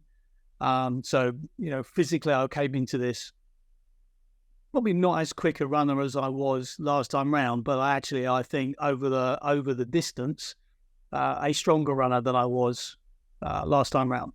So and key elements for me in training for a race like this is actually running some decent training blocks. So in prep, 5 weeks before the event, I ran 75% of the race day distances over 5 days. Wow. 4 weeks before that, I ran 50% block of the 50% of the race distances, and 5 weeks before that, 25%, and with the pack as well, and eating the meals that I'm going to be eating. So again, don't leave anything to chance. You don't do anything for the first time on race day, and in particular, you don't. Nutrition is so critical in this race. Then you've got to make sure that you can eat this food when you're tired, fatigued, done a long run beforehand. Is absolutely critical. Oh man, I want to package up the sentiment of what you're saying here and give it to anyone signing up for one of these events, because I think that's fantastic. I mean, if we get asked a lot, like I get asked, Chris gets asked, when we're chatting to people, what should I be doing in my training?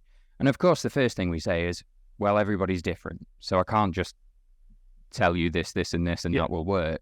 But back-to-back days, try out that pack, but mainly know that food is going to work for you, because you're not going to move an inch if you can't get any calories in. And I think people don't really think to experiment quite so much with that, but like a star to you for practicing the entire race at 25%, 50%, and 75%, getting those back-to-back days in and getting yourself used to that under as close to race conditions as you can manage. That's about as prepared as you can be to run in an air fryer for 5 days. So I mean, I hope people who are listening to this have noted that bit down, or at least taken the time stamp to come back to it, because that's very good advice right there. Just another thing which kind of just popped into my head, but one of the things that I saw on this race, more than I've seen in other races, was how the heat affected people's feet. So a lot of people ended up with absolutely shredded feet, and it wasn't necessarily around the toes; it was around the heels. And I get asked the question sometimes. Well, what do you do about footwear?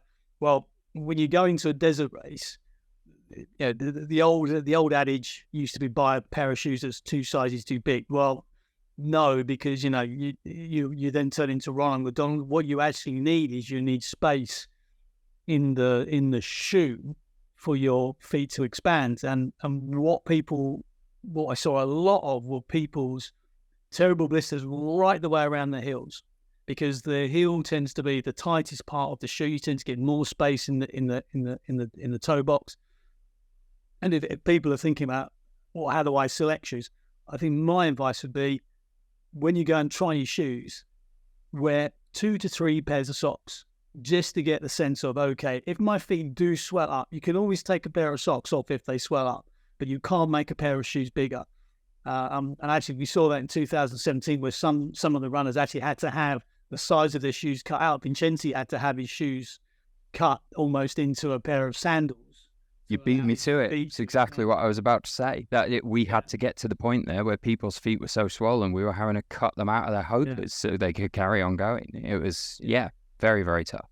But it was noticeable this time, and just how much damage people were getting to their heels.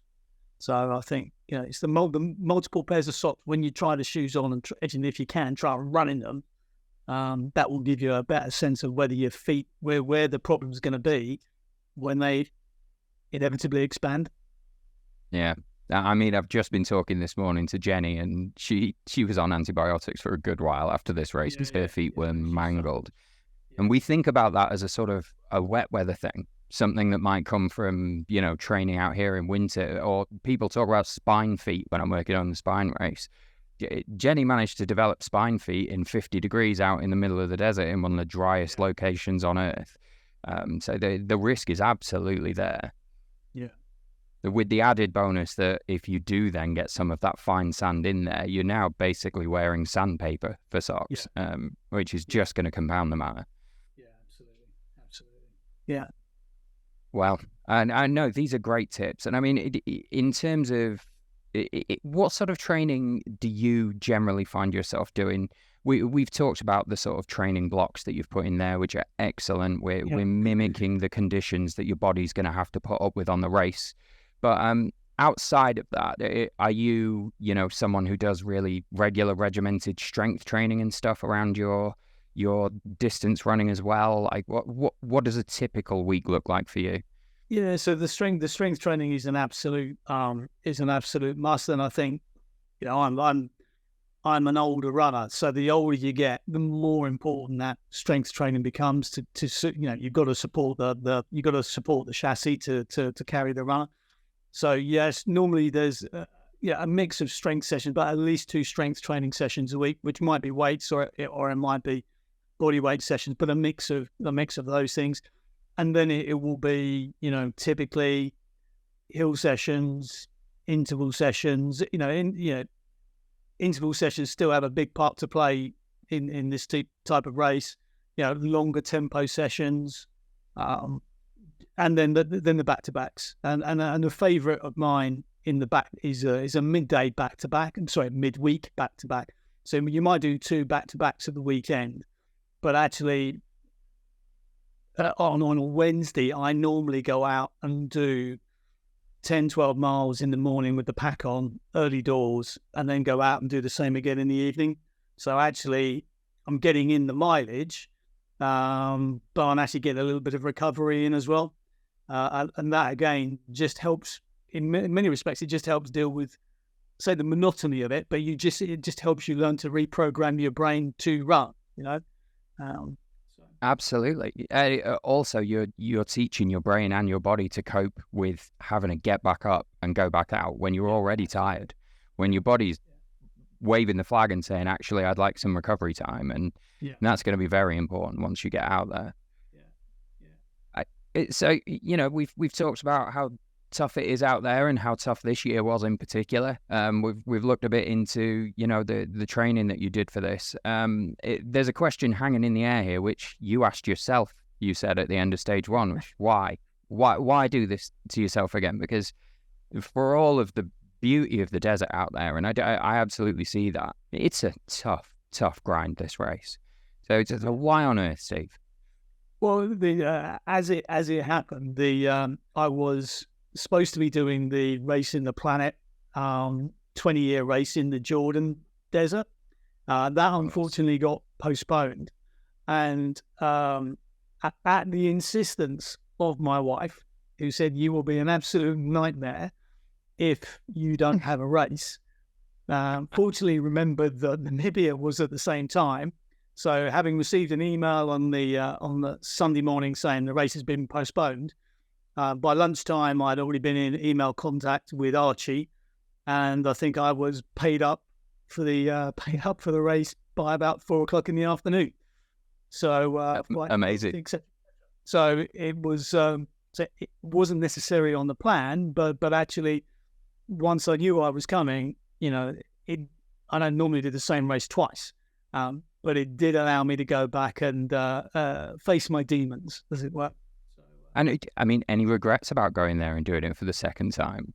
It's still a fulfilling experience to do it again. Oh, yeah, it was. It was a great race, and one of the things that I think people who've never done one of these events before, one of the things that you get from these is the people that you meet. So the fact that you are 20, 30 people who have the same mindset to go away and do a challenge like that. If I'm talking to people and I talk about ultra running, I normally get a glazed look and of incomprehension. But you get to spend a week with people who are like-minded, going for the same challenge, and you build great friendships. I'm still in regular contact with all the guys I did the Marathon des Sables with in 2011. You're going to go through a life-changing experience. Yeah, well, Archie was running with you in 2017, wasn't it? Yeah, that link came back around 6 years down the line when you suddenly needed to get a desert race out of the system. Yeah. So it's no regrets at all. And the Namib Desert, it is stunning, brutal, barren. You'll probably be the most isolated and most alone you will ever be in your life out there if you're running on your own, because you will just see nothing, no other people. So that's an interesting experience. So a liberating experience. Yeah, absolutely. And what I was very excited to hear while I was tracking this back in the UK is you got to see the elephants again. Is that right? They did. Yeah, they turned up in the same camp as last time. They did. They turned up. Actually, it's quite interesting. They turned up in the evening before, as opposed to the morning. But then we got an extra elephant experience. So there were 6 or 7 of us just sitting in the camp under the awning, and the toilet part of the camp was 10 feet to our right, and literally we're all sitting there in the dark, and all of a sudden from the toilet part of the camp, an elephant trumpets. We all just jumped out of our seats. It was amazing, and we didn't hear it walk in there. It was 6 or 7 feet away from us, and we didn't hear the damn thing. So but there was also some other really good animal encounters. So there was impala on the course this year. There were oryx on the course. Wow. Some of us saw a troop of baboons on day 5. One of us got attacked by the baboons on day 5, and he had to fend off the alpha male with one of his running poles, which the baboon subsequently took. So, sorry, Steve, this story didn't get back to me for some reason. They must have not thought that was important enough to use the satellite comms to tell me at the time. Yeah, no. So Max Chen from Italy, who took a strong and commanding lead on day 5. He went out there. He came across the baboons before everyone else, and the alpha male, challenged him. Max is a former boxer, so he was quite willing to have a go until he saw the size of the baboon's teeth. And then it was okay. I need to use my running pole, but the baboon made off with his running pole and probably added it to his running pole collection. So quite incredible. Incredible. Well, thanks for that. That's great. No one at all. Yeah, and I think pretty much everyone saw the lion tracks on in the same canyon on day 5, and that's always interesting, where you think there's lions around here somewhere. So yeah.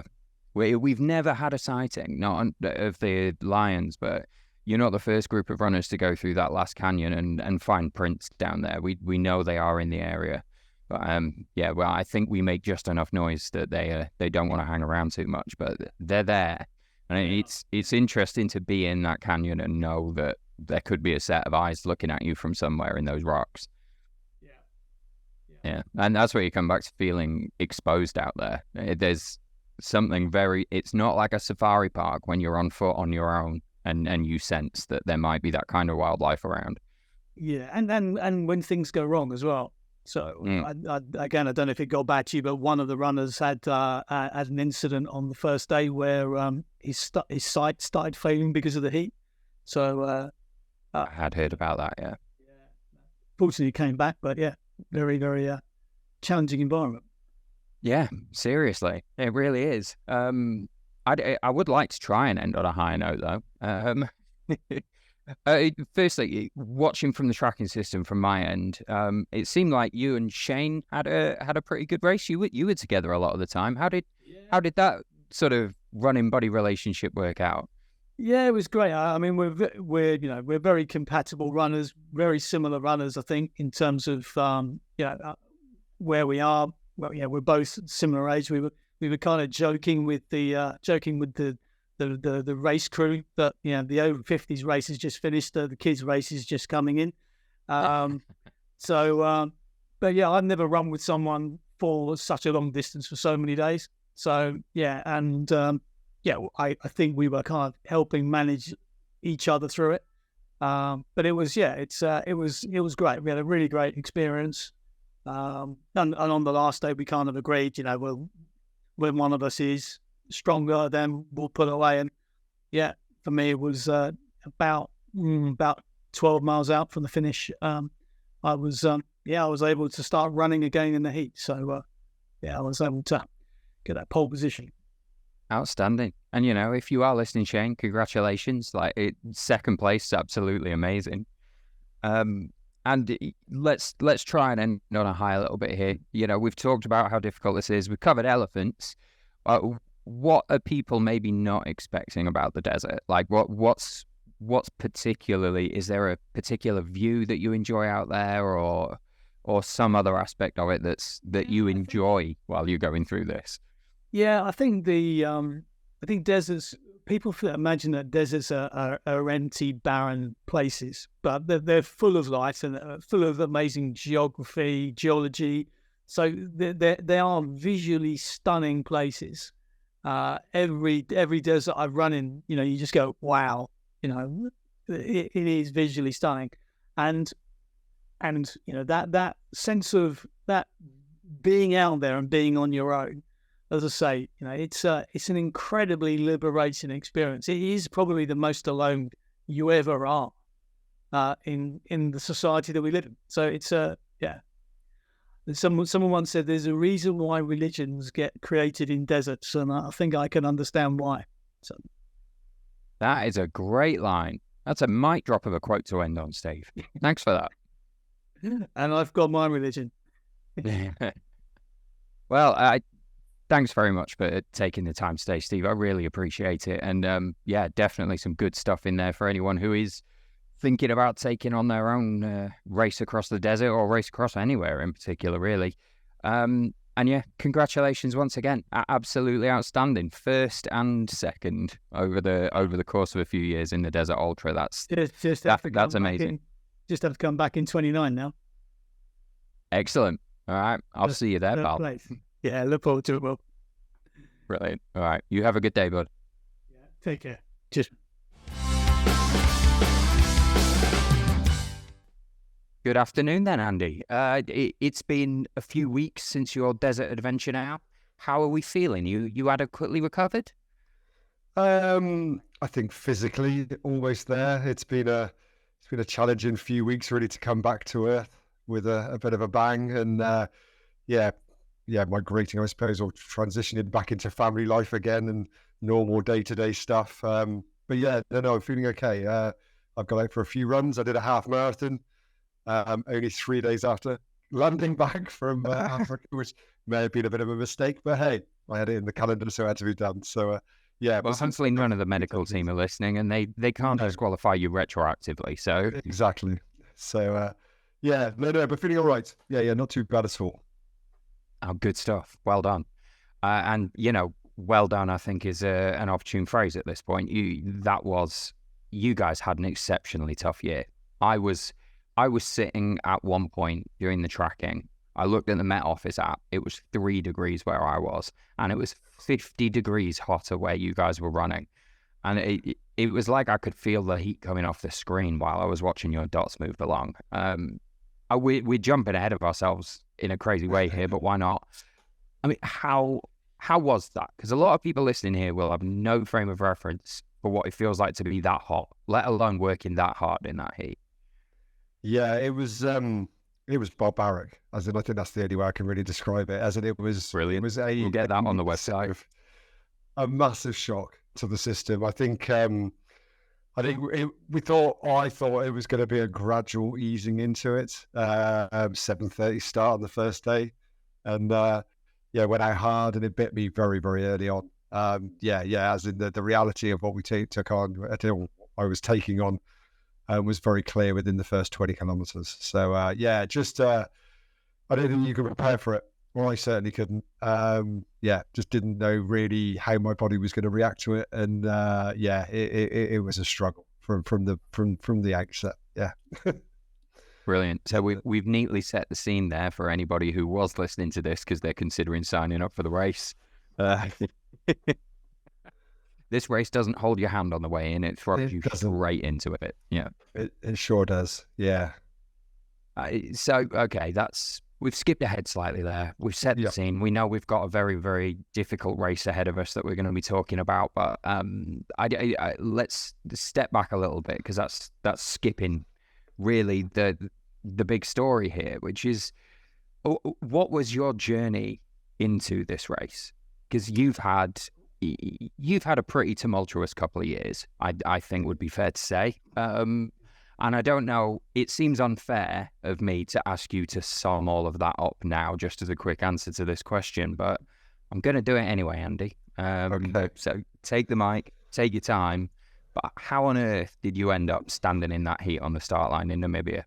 Well, I suppose it all goes back to 2020, when my friend and business partner did the Ice Ultra with you guys in Sweden. And I watched his dot in 2020 and never had considered doing anything multi-day event, any ultra kind of events at all. I was playing around with a few marathons at the time, but that was about as far as I'd got, all on tarmac, nothing off-road, didn't do trails, didn't do any of that at all. And he got back from the Ice Ultra, and I said to him, I reckon I could do, I think I could do this. And he was like, well, why don't we enter in 2022? Give me a year off and I'll go again. I'd love to go back and do it. So I did the Ice Ultra in 2022. Got to say, fell in love with Beyond the Ultimate and the ethos of the adventures that they put on and you guys put on. And came back from that and it was like, okay, well, I think I'd like to do another one. And looked at the calendar around that time and with kids' movements and bits and pieces basically in 2023 this year, really the desert was the only one that fitted that I could do. So I kind of thought about it and put it onto this, just put it there as a thought for a period. And got to September of 2022 and part of me, I suppose, I've made a couple of big decisions in my life over the last kind of 5 years. One was taking a bit of a break from alcohol that has ended up with me not now drinking for almost 5 years. Went plant-based a few years ago now. So another big change, kind of talk about what I could control, so what I put into my body. I made the decision to go and have a health check because that was another thing that I could kind of be proactive about and really did that to get a bit of a pat on the back and go, well done, Andy, you don't drink, you eat plant-based and you're really healthy and you tick all the boxes, you're doing really well. And the results from that were that, to be fair, but one of the parts was that I had a PSA test, which is a screening test potentially for prostate cancer, which I was 47 at the time. It was a bit early to have that test. It wasn't necessarily normal to have it at that age, but my GP kind of said, well, you might as well do it as you want to do a whole kind of MOT. The results of that came about that my prostate was slightly enlarged. It was the size of a 70-year-old, led on to an MRI scan. They could see something suspicious on the MRI scan, and then had a biopsy in February of this year, and they found that I had prostate cancer, which clearly was a massive shock. Wasn't really the idea of the MOT, but at the same time, it was the idea of the MOT, which is to be proactive about my health. And even though that wasn't the answer I wanted to hear, I was very fortunate in a way that it was caught very early. I had no symptoms, no signs of it, but it was slightly aggressive. So the type of cancer it was, so they recommended I needed to do something about it. And the go-to option was to have my prostate removed. That was the kind of what most doctors would advise you if you have cancer that's localized in an organ, to remove the organ. If it doesn't obviously kill you in the process, that's in that organ, that can happen to. So that was the kind of answer.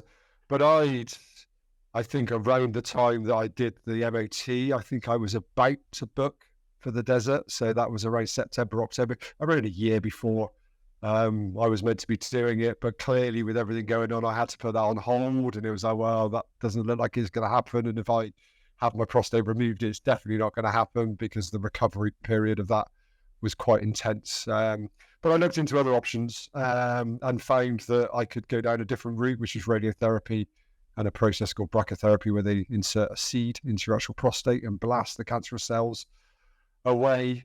And once I'd made that decision, which was probably around March this year, I turned around to my doctor and was like, I've got a couple of things I'd like to maybe do this year with the treatment. Is that possible? And her response was, carry on life as normal. And that was her kind of response to that, which I was like, well, my normal's not quite normal, but I'll go with that. That's enough. I'm taking your first answer. Exactly. I'm not going to question it at all. So I came out of that and I went ahead and then I booked the Amsterdam Marathon, which I did in mid-October, and then the Desert Ultra. And worked the treatment around the training, or worked the training around the treatment, whichever way you want to put it. I would say I worked the treatment around the training. That's my mentality, I suppose. So I was able to do a block of training before the radiotherapy, which was in August. And then during the radiotherapy, we weren't too sure what was going to happen, but I was able to maintain my training through that. Then built it towards the operation I had at the beginning of October. So really built up to that and kind of got to my long distances and did a couple of 50Ks and got that in before that, and then had the brachytherapy procedure on the 2nd of October, ran the Amsterdam Marathon on the 15th of October, and 3 weeks later landed in Africa. So yeah, that was the journey to it in a very brief kind of way. Yeah. Wow. I mean, I knew that story before you opened your mouth, but it's still hearing it all back like that. Firstly, I mean, I'm not going to pretend that I can understand for a second what it would have felt like to receive that diagnosis. When you've gone in there as well for that, I'm going to get a pat on the back here because I've been doing so well. I cannot, and I will not try to pretend that I can understand what that might have been through.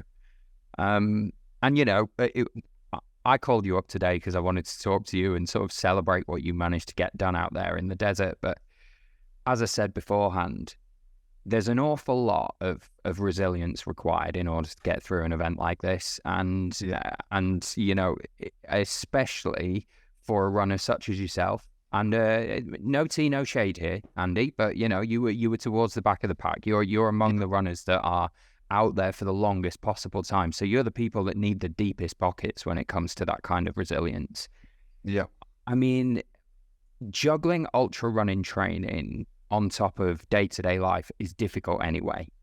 Throw in the treatment that you've got and the question marks hanging over you. And I can only imagine what kind of resilience you need to get through that. And I just think that's exceptional. And I just think anybody listening to this would find that inspirational. And I don't know if that's difficult for you to hear me say. I know I'm not great at hearing compliments myself, but I think it's exceptional, Andy, and it's why I wanted to talk to you today.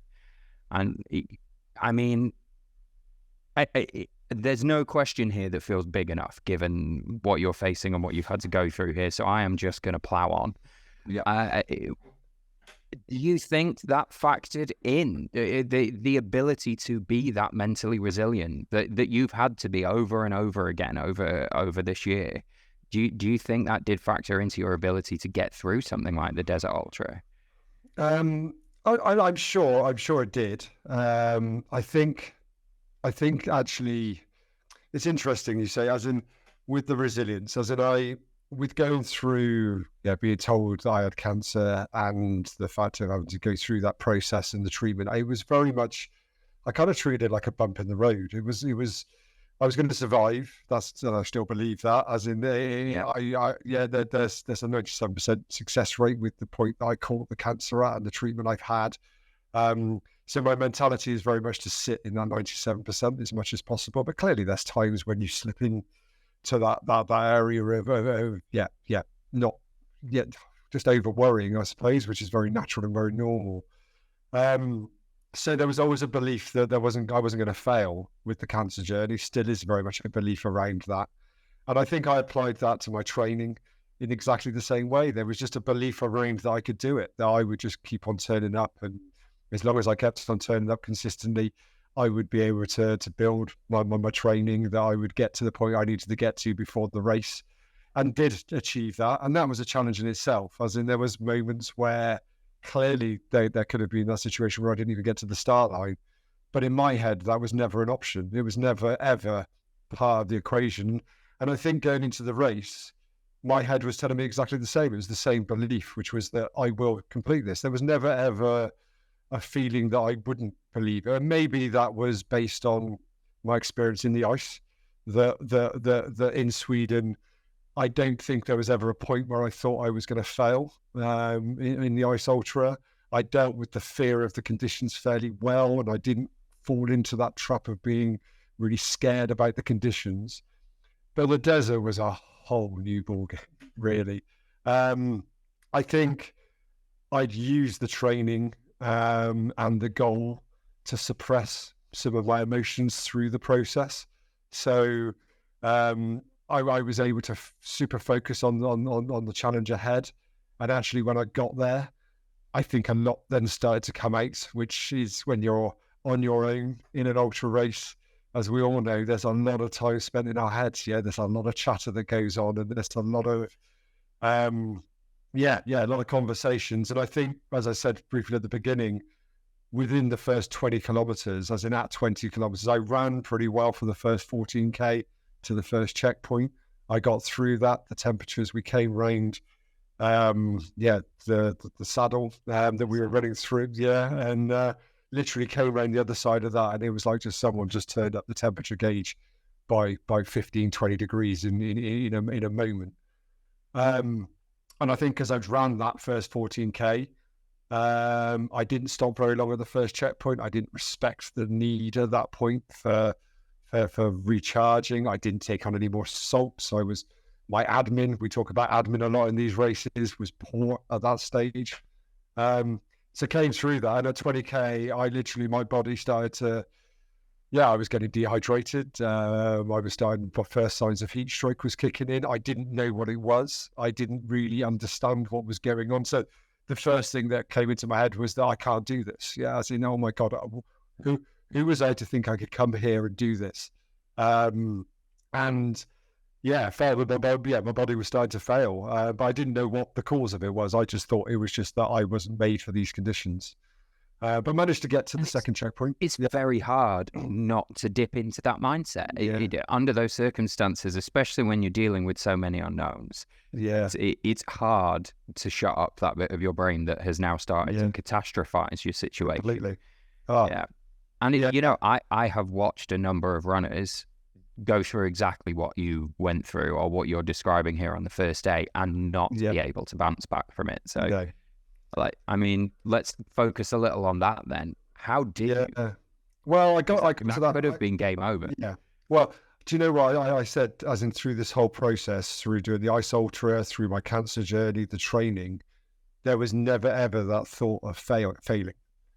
And suddenly, at 20 kilometers on day one, this overriding fear of failure just kicked in on a massive scale, and it was just, and I struggled to deal with it straight away. As in, it was just like, I'm not going to complete this. I don't believe already that I can do it. So how did I overcome that? It was, I got to the next checkpoint. The medics there, as on all these races, were just absolutely amazing. Talked me down because I was in a bit of a state. I got myself in a bit of a negative headspace. recharged my batteries, got me to take on water, talked about how much I drank, all those things. And naturally within 20 minutes, I got up from that checkpoint.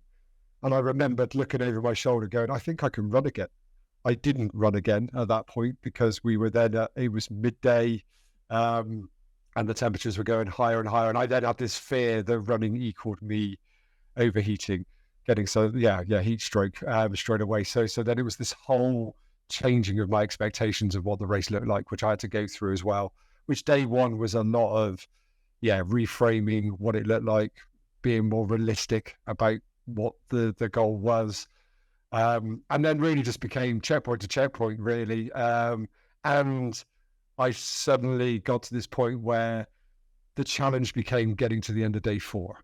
That was what I had to get to. I had to get to the end of day 4 in one piece, and however I got there, it didn't really matter. So it became more of a stump, and managing me. It became all about managing my body, managing my feet that were blistered by checkpoint 3 on day 1 again.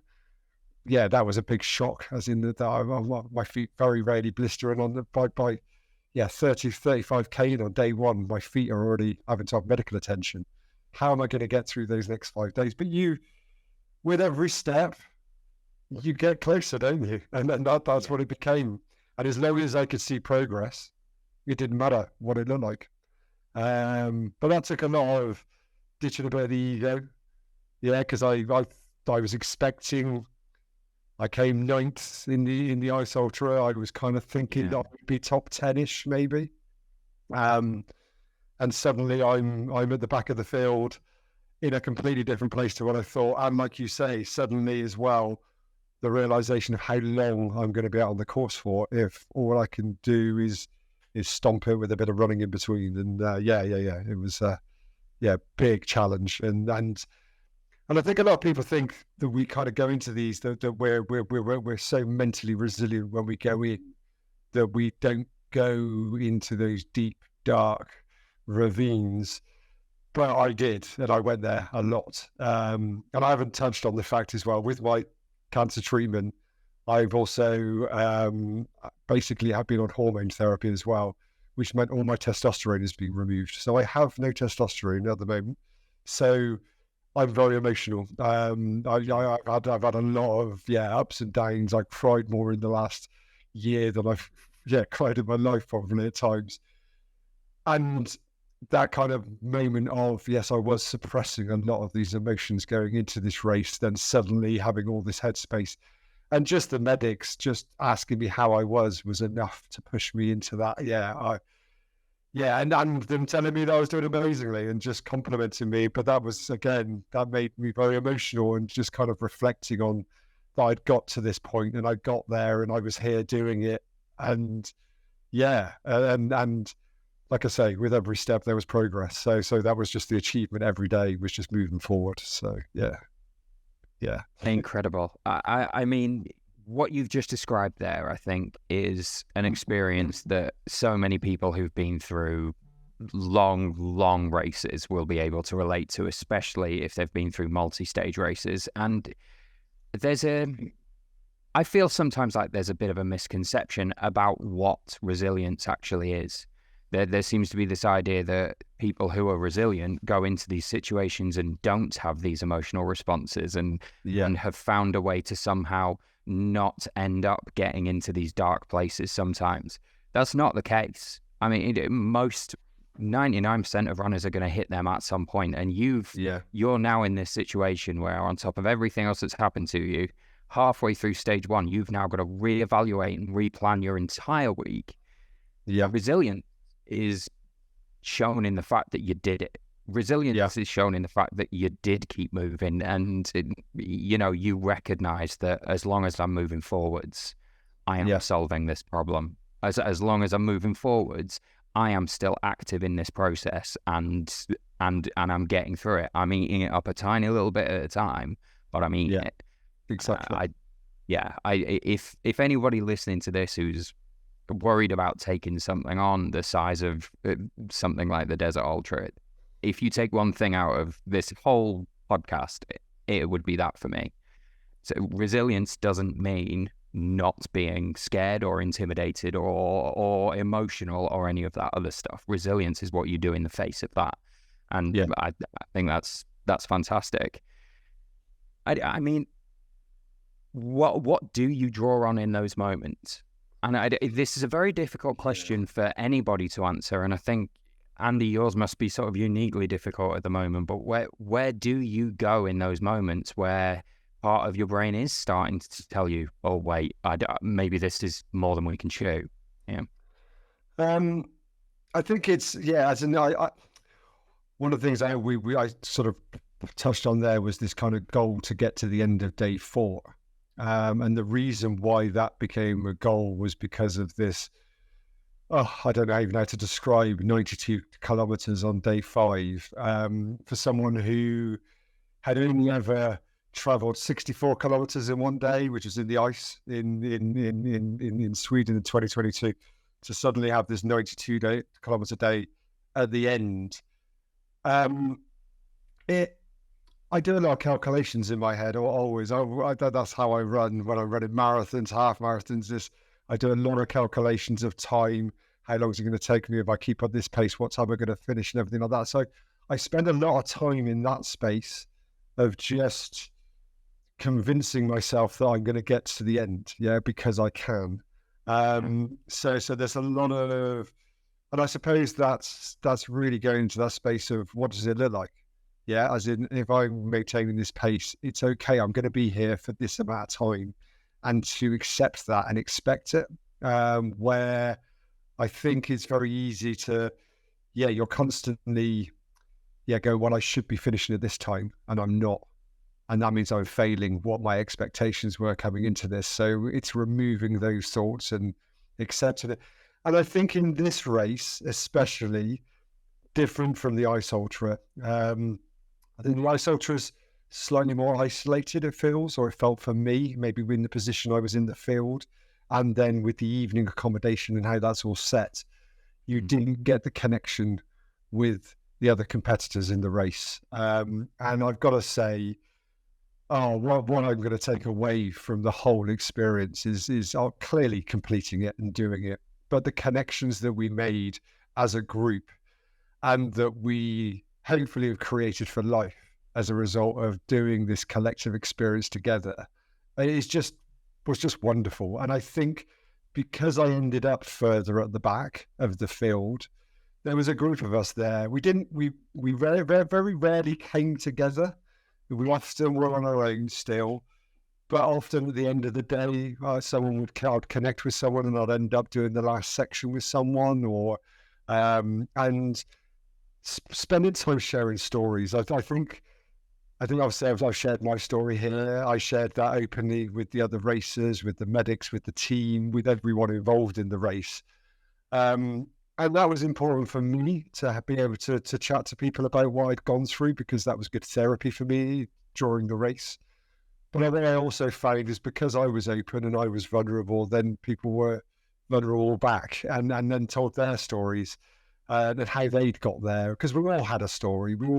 I think anyone that takes on these experiences, there's some detail in our past for why we're there and why we've got there. And I think when you can connect on that level, so even though there was really tough periods, the connection was the bit that kind of outweighed that and just kept us going and coming together as a team in a way to get it done. And I'm wary with the figures answer themselves. I think it was one of the highest numbers of people to finish the long course in some of the toughest conditions. And I believe that was because of we came together and worked together and helped each other towards that end. And there was a real feeling of, togetherness throughout the whole experience. That was very much the message that was getting back to me sat in the UK tracking this, is that this group of people have really tied together and are helping each other get through. I've just finished talking to Ellie Milnes. She's been talking to me about how supportive all the other runners were and how you've all been supporting each other afterwards as well. It's easy to sort of gloss over that readjustment period after finishing something as big as this, and she's found that incredibly valuable. And I mean, everyone that I've spoken to who was out there in the desert this time has said the same thing, that you guys just bonded over how tough those conditions were, helped each other through, and that it feels like those are bonds that are going to stick. And I just think that's wonderful. Yeah, those kind of things are part of the reason why I keep coming back to the ultra running scene, even if it is, you know, as a photographer rather than as a runner these days. Yeah. And no, that's outstanding. It would be remiss of me to have you on camera here, and there will no doubt be people listening to this who are thinking about doing the race themselves in the future. Yeah. What can you tell them that they haven't thought of? Because there's always something. There's reading about it and there's experiencing it. If you were able to talk to somebody right now who is thinking about putting themselves through this, what advice would you give them that they might not have run into? It's a difficult one. There's so many little points that I could have, done with knowing before, I suppose. But there's another fun of it not to know that. Oh yeah, I mean, don't ruin it for anybody. No, as in, I think clearly in the heat, hydration, salts, electrolytes are everything, and probably having a better understanding of that going into the race possibly could have resulted in me not having the issues that I had very early on. But I believe that this is the beautiful thing about Beyond the Ultimate, I think, is that these are self-supported races, supported races where you've got an amazing team behind you. And I think going into these with a little bit of the unknown and learning a little bit as you go is all part of the experience. Knowing that your safety is pretty good, in whatever condition you're in. So I just, as if anyone's thinking about it, if you're thinking about it, then you need to do it. As in, I think for some people it's a lot of money, it's a big investment, but for me, these life experiences are what I will remember my life by, and I don't think you can put a price on it. And I think the way Beyond the Ultimate put the events together, the structure of it, and everything that comes with it is just exceptional. So it's really, if you're thinking about it, just do it. It's such an experience, and you won't regret it for sure. And that's why I intend to go back again to do the Rangers. I intend to go to the jungle and possibly do the mountain to finish off the whole lot. But and there's Highlands as well, isn't there? But So, as in, I want to carry on and do more, because it's just such an amazing life experience. So, well, thank you. I think I'll just take that quote, get that on the website. Fantastic. I think you've got an incredible attitude towards this stuff, and there are some people that, you know, they're really into this, and it's a competitive thing for them, and it's about getting those podiums and stuff. And fine, you know, go on, do whatever works for you. But there's a lot to take from these, no matter where you're going to be finishing in the field, no matter what your experience is. And in any case, if you're going out there planning on definitely hitting the podium, who knows what your day one is going to be like and what that experience is actually going to be like. So you're going to need to be ready to be a bit flexible and to take the experience for what it is. And you definitely did that. No. You grabbed it and you kept moving. And I just think that's fantastic. You mentioned earlier, or you sort of alluded earlier anyway, to the fact that anybody doing something like this has some reason to be doing it. Yeah. And I've been involved in these races for a lot of years now. I've interviewed a lot of runners, and I've seen people in pieces during these events and utterly elated during these events. And I know all of the impacts and stuff it can have. And yeah, I'm inclined to agree. I don't know what it is exactly, but these types of events do help people work through things. And I don't know if that's part of what this has been for you, maybe on your journey, is ultra running for you, or taking on these kind of physical challenges, something that gives you that focus and drive in your day-to-day life and with your other battles that you're fighting at the moment? I think as in I link my mental health with my running. So as in those two, it's for me, the running gives me so much more than just exercise. It gives me the space that I need. It gives me the headspace I need. I have complete meetings in my head when I'm out for a run. Yeah, as in it's like I'm creative. There's lots of things that come from my running, and so I suppose doing something like an ultra event, it gives you even more time out on your feet. Well, to say that the event is often, the event is the goal, but actually the journey to get there is also so important as well. So just for me, it's just a lot about, I get so many little wins by going out for a run. So it ticks off so many things in one go for me. So really, having the event pushes me and drives me to get out day in, day out, and in whatever the weather is. I do live in Spain, so I'm a little bit spoiled. Yeah. But it is 26 degrees today in December. I'll just drop that in. So. Oh, thanks. Yeah. But it's definitely my mental health headspace is so much better if I'm regularly and consistently getting out. So there's that. And then I think I've actually reflected on it a little bit over the last few weeks. As I went into quite a deep and dark hole in that last 10K on the last day. And that was clearly created by exhaustion. I've been out for 19 hours and I was out for 20 hours on that last day to do the 92K. That was about 16 hours of moving, I think my watch gave me. So that was kind of how much.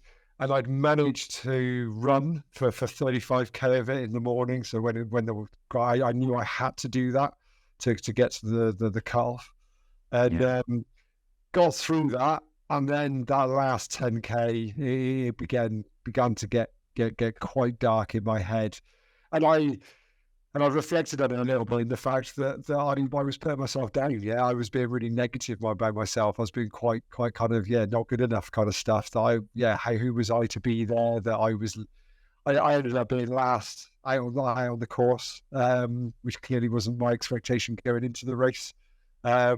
So I was holding everyone up. I was keeping people awake. All ridiculous things like that was coming into my head, and just putting myself down a bit. And we say about as in. It's unpacking those bits and kind of coming to so in that moment of really deep pain and in that real desperate period, my focus went to negativity rather than patting myself on my back and going, well done, Andy, you've done really well. Look, you're in your last few K, smile, be happy. No, my default was to go into that kind of space of telling myself I wasn't good enough and I shouldn't be there. And I think that in itself is a lot to do with what this is all about. Is I don't know if I'm trying to prove it to myself or prove it to others that I am good enough and all of those things. But sometimes I've got to go to that place. I've got to go to that pain to dig that out again and to kind of think about that and go, okay, well, I've got to work on this still. Yeah, that's stuff I've got to work on and I've got to go back to a little bit. But I actually had a call with my coach this morning and we talked about it, and actually we came to the conclusion it's okay to go there. Yeah, it's okay to feel that. And so many people do feel it, and that's all right. It's how you process it or how you bounce back from that, isn't it? Is the most important thing. And most of the time I'm in a very positive headspace and I don't think like that anymore. So, but in that moment, that's where I went. And actually it's quite interesting to reflect on that and kind of go, well, it's okay to go there now and again, because that's what we all do now and again, isn't it? And that's the reflection I come away with a bit. So it's interesting. Yeah. So I'm really glad to hear that, and that you've worked through what happened there in those last 10 kilometers and come to understand it. And I guess this goes back to my sort of standing on resilience earlier, that it isn't about being the kind of person that doesn't go into those vulnerable places. It's about accepting that you're in there and working through it, and that's what resilience is to me. And you've shown bucket loads of it. It's, you're surrounded by reasons to stop. in an environment like that. You are Yeah. in an extreme amount of physical discomfort, and the sleep deprivation and calorie deprivation alone would be enough of an excuse for you to pull out. I didn't have that much calorie. My calorie deficit wasn't too bad because I started the race with almost 13 kilos on my back as well, which was a mistake because I went for the 4,000 plus calorie a day intake, and and maybe that's something I'll review in the next races, that I don't need so many calories, and that's something I need to look at, because I've always, it's almost like I don't want to compromise on that. Well, the truth must be in the middle there somewhere, because when I was wrapping up my interview with Ellie, I asked her what her tip would be for people back at home, and she said they should bring more food than they expect they're going to need. So there's a sweet spot somewhere between your approach and her approach, maybe. Or for a lot of the runners who used to have an Andy on the race that brought too many calories and couldn't actually get through them each day, and then had a tug shop each night and gave bits away. Yeah, brilliant. I mean, even if you find that you don't need all of those calories in the first few days, it's great for bartering for loo roll once it gets to stage 4. Exactly. Yes. So, wow, incredible. Andy, I think at some point we might actually have to do some kind of a standalone episode and talk about this a little further, because we haven't even touched on.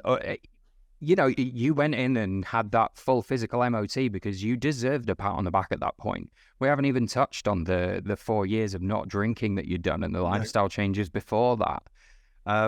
So there's so much to cover. And I know you've done some other podcast interviews recently, and people should absolutely go and have a look for those and hear a bit more about your story in detail. But I guess all it remains for me to say now is well done and congratulations, and I hope that people listening to this are as inspired by that and can relate to that as much as I think they'll be able to. And yeah, thank you for that. Thank you for being vulnerable and sharing that with us. It's greatly appreciated.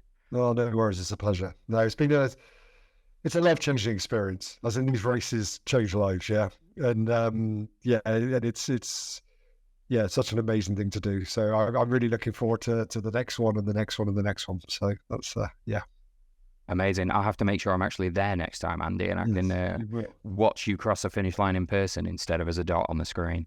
That would be good. Awesome. Well, have an amazing rest of your day, Andy. And I look forward to meeting you somewhere awesome again. Definitely looking forward to it.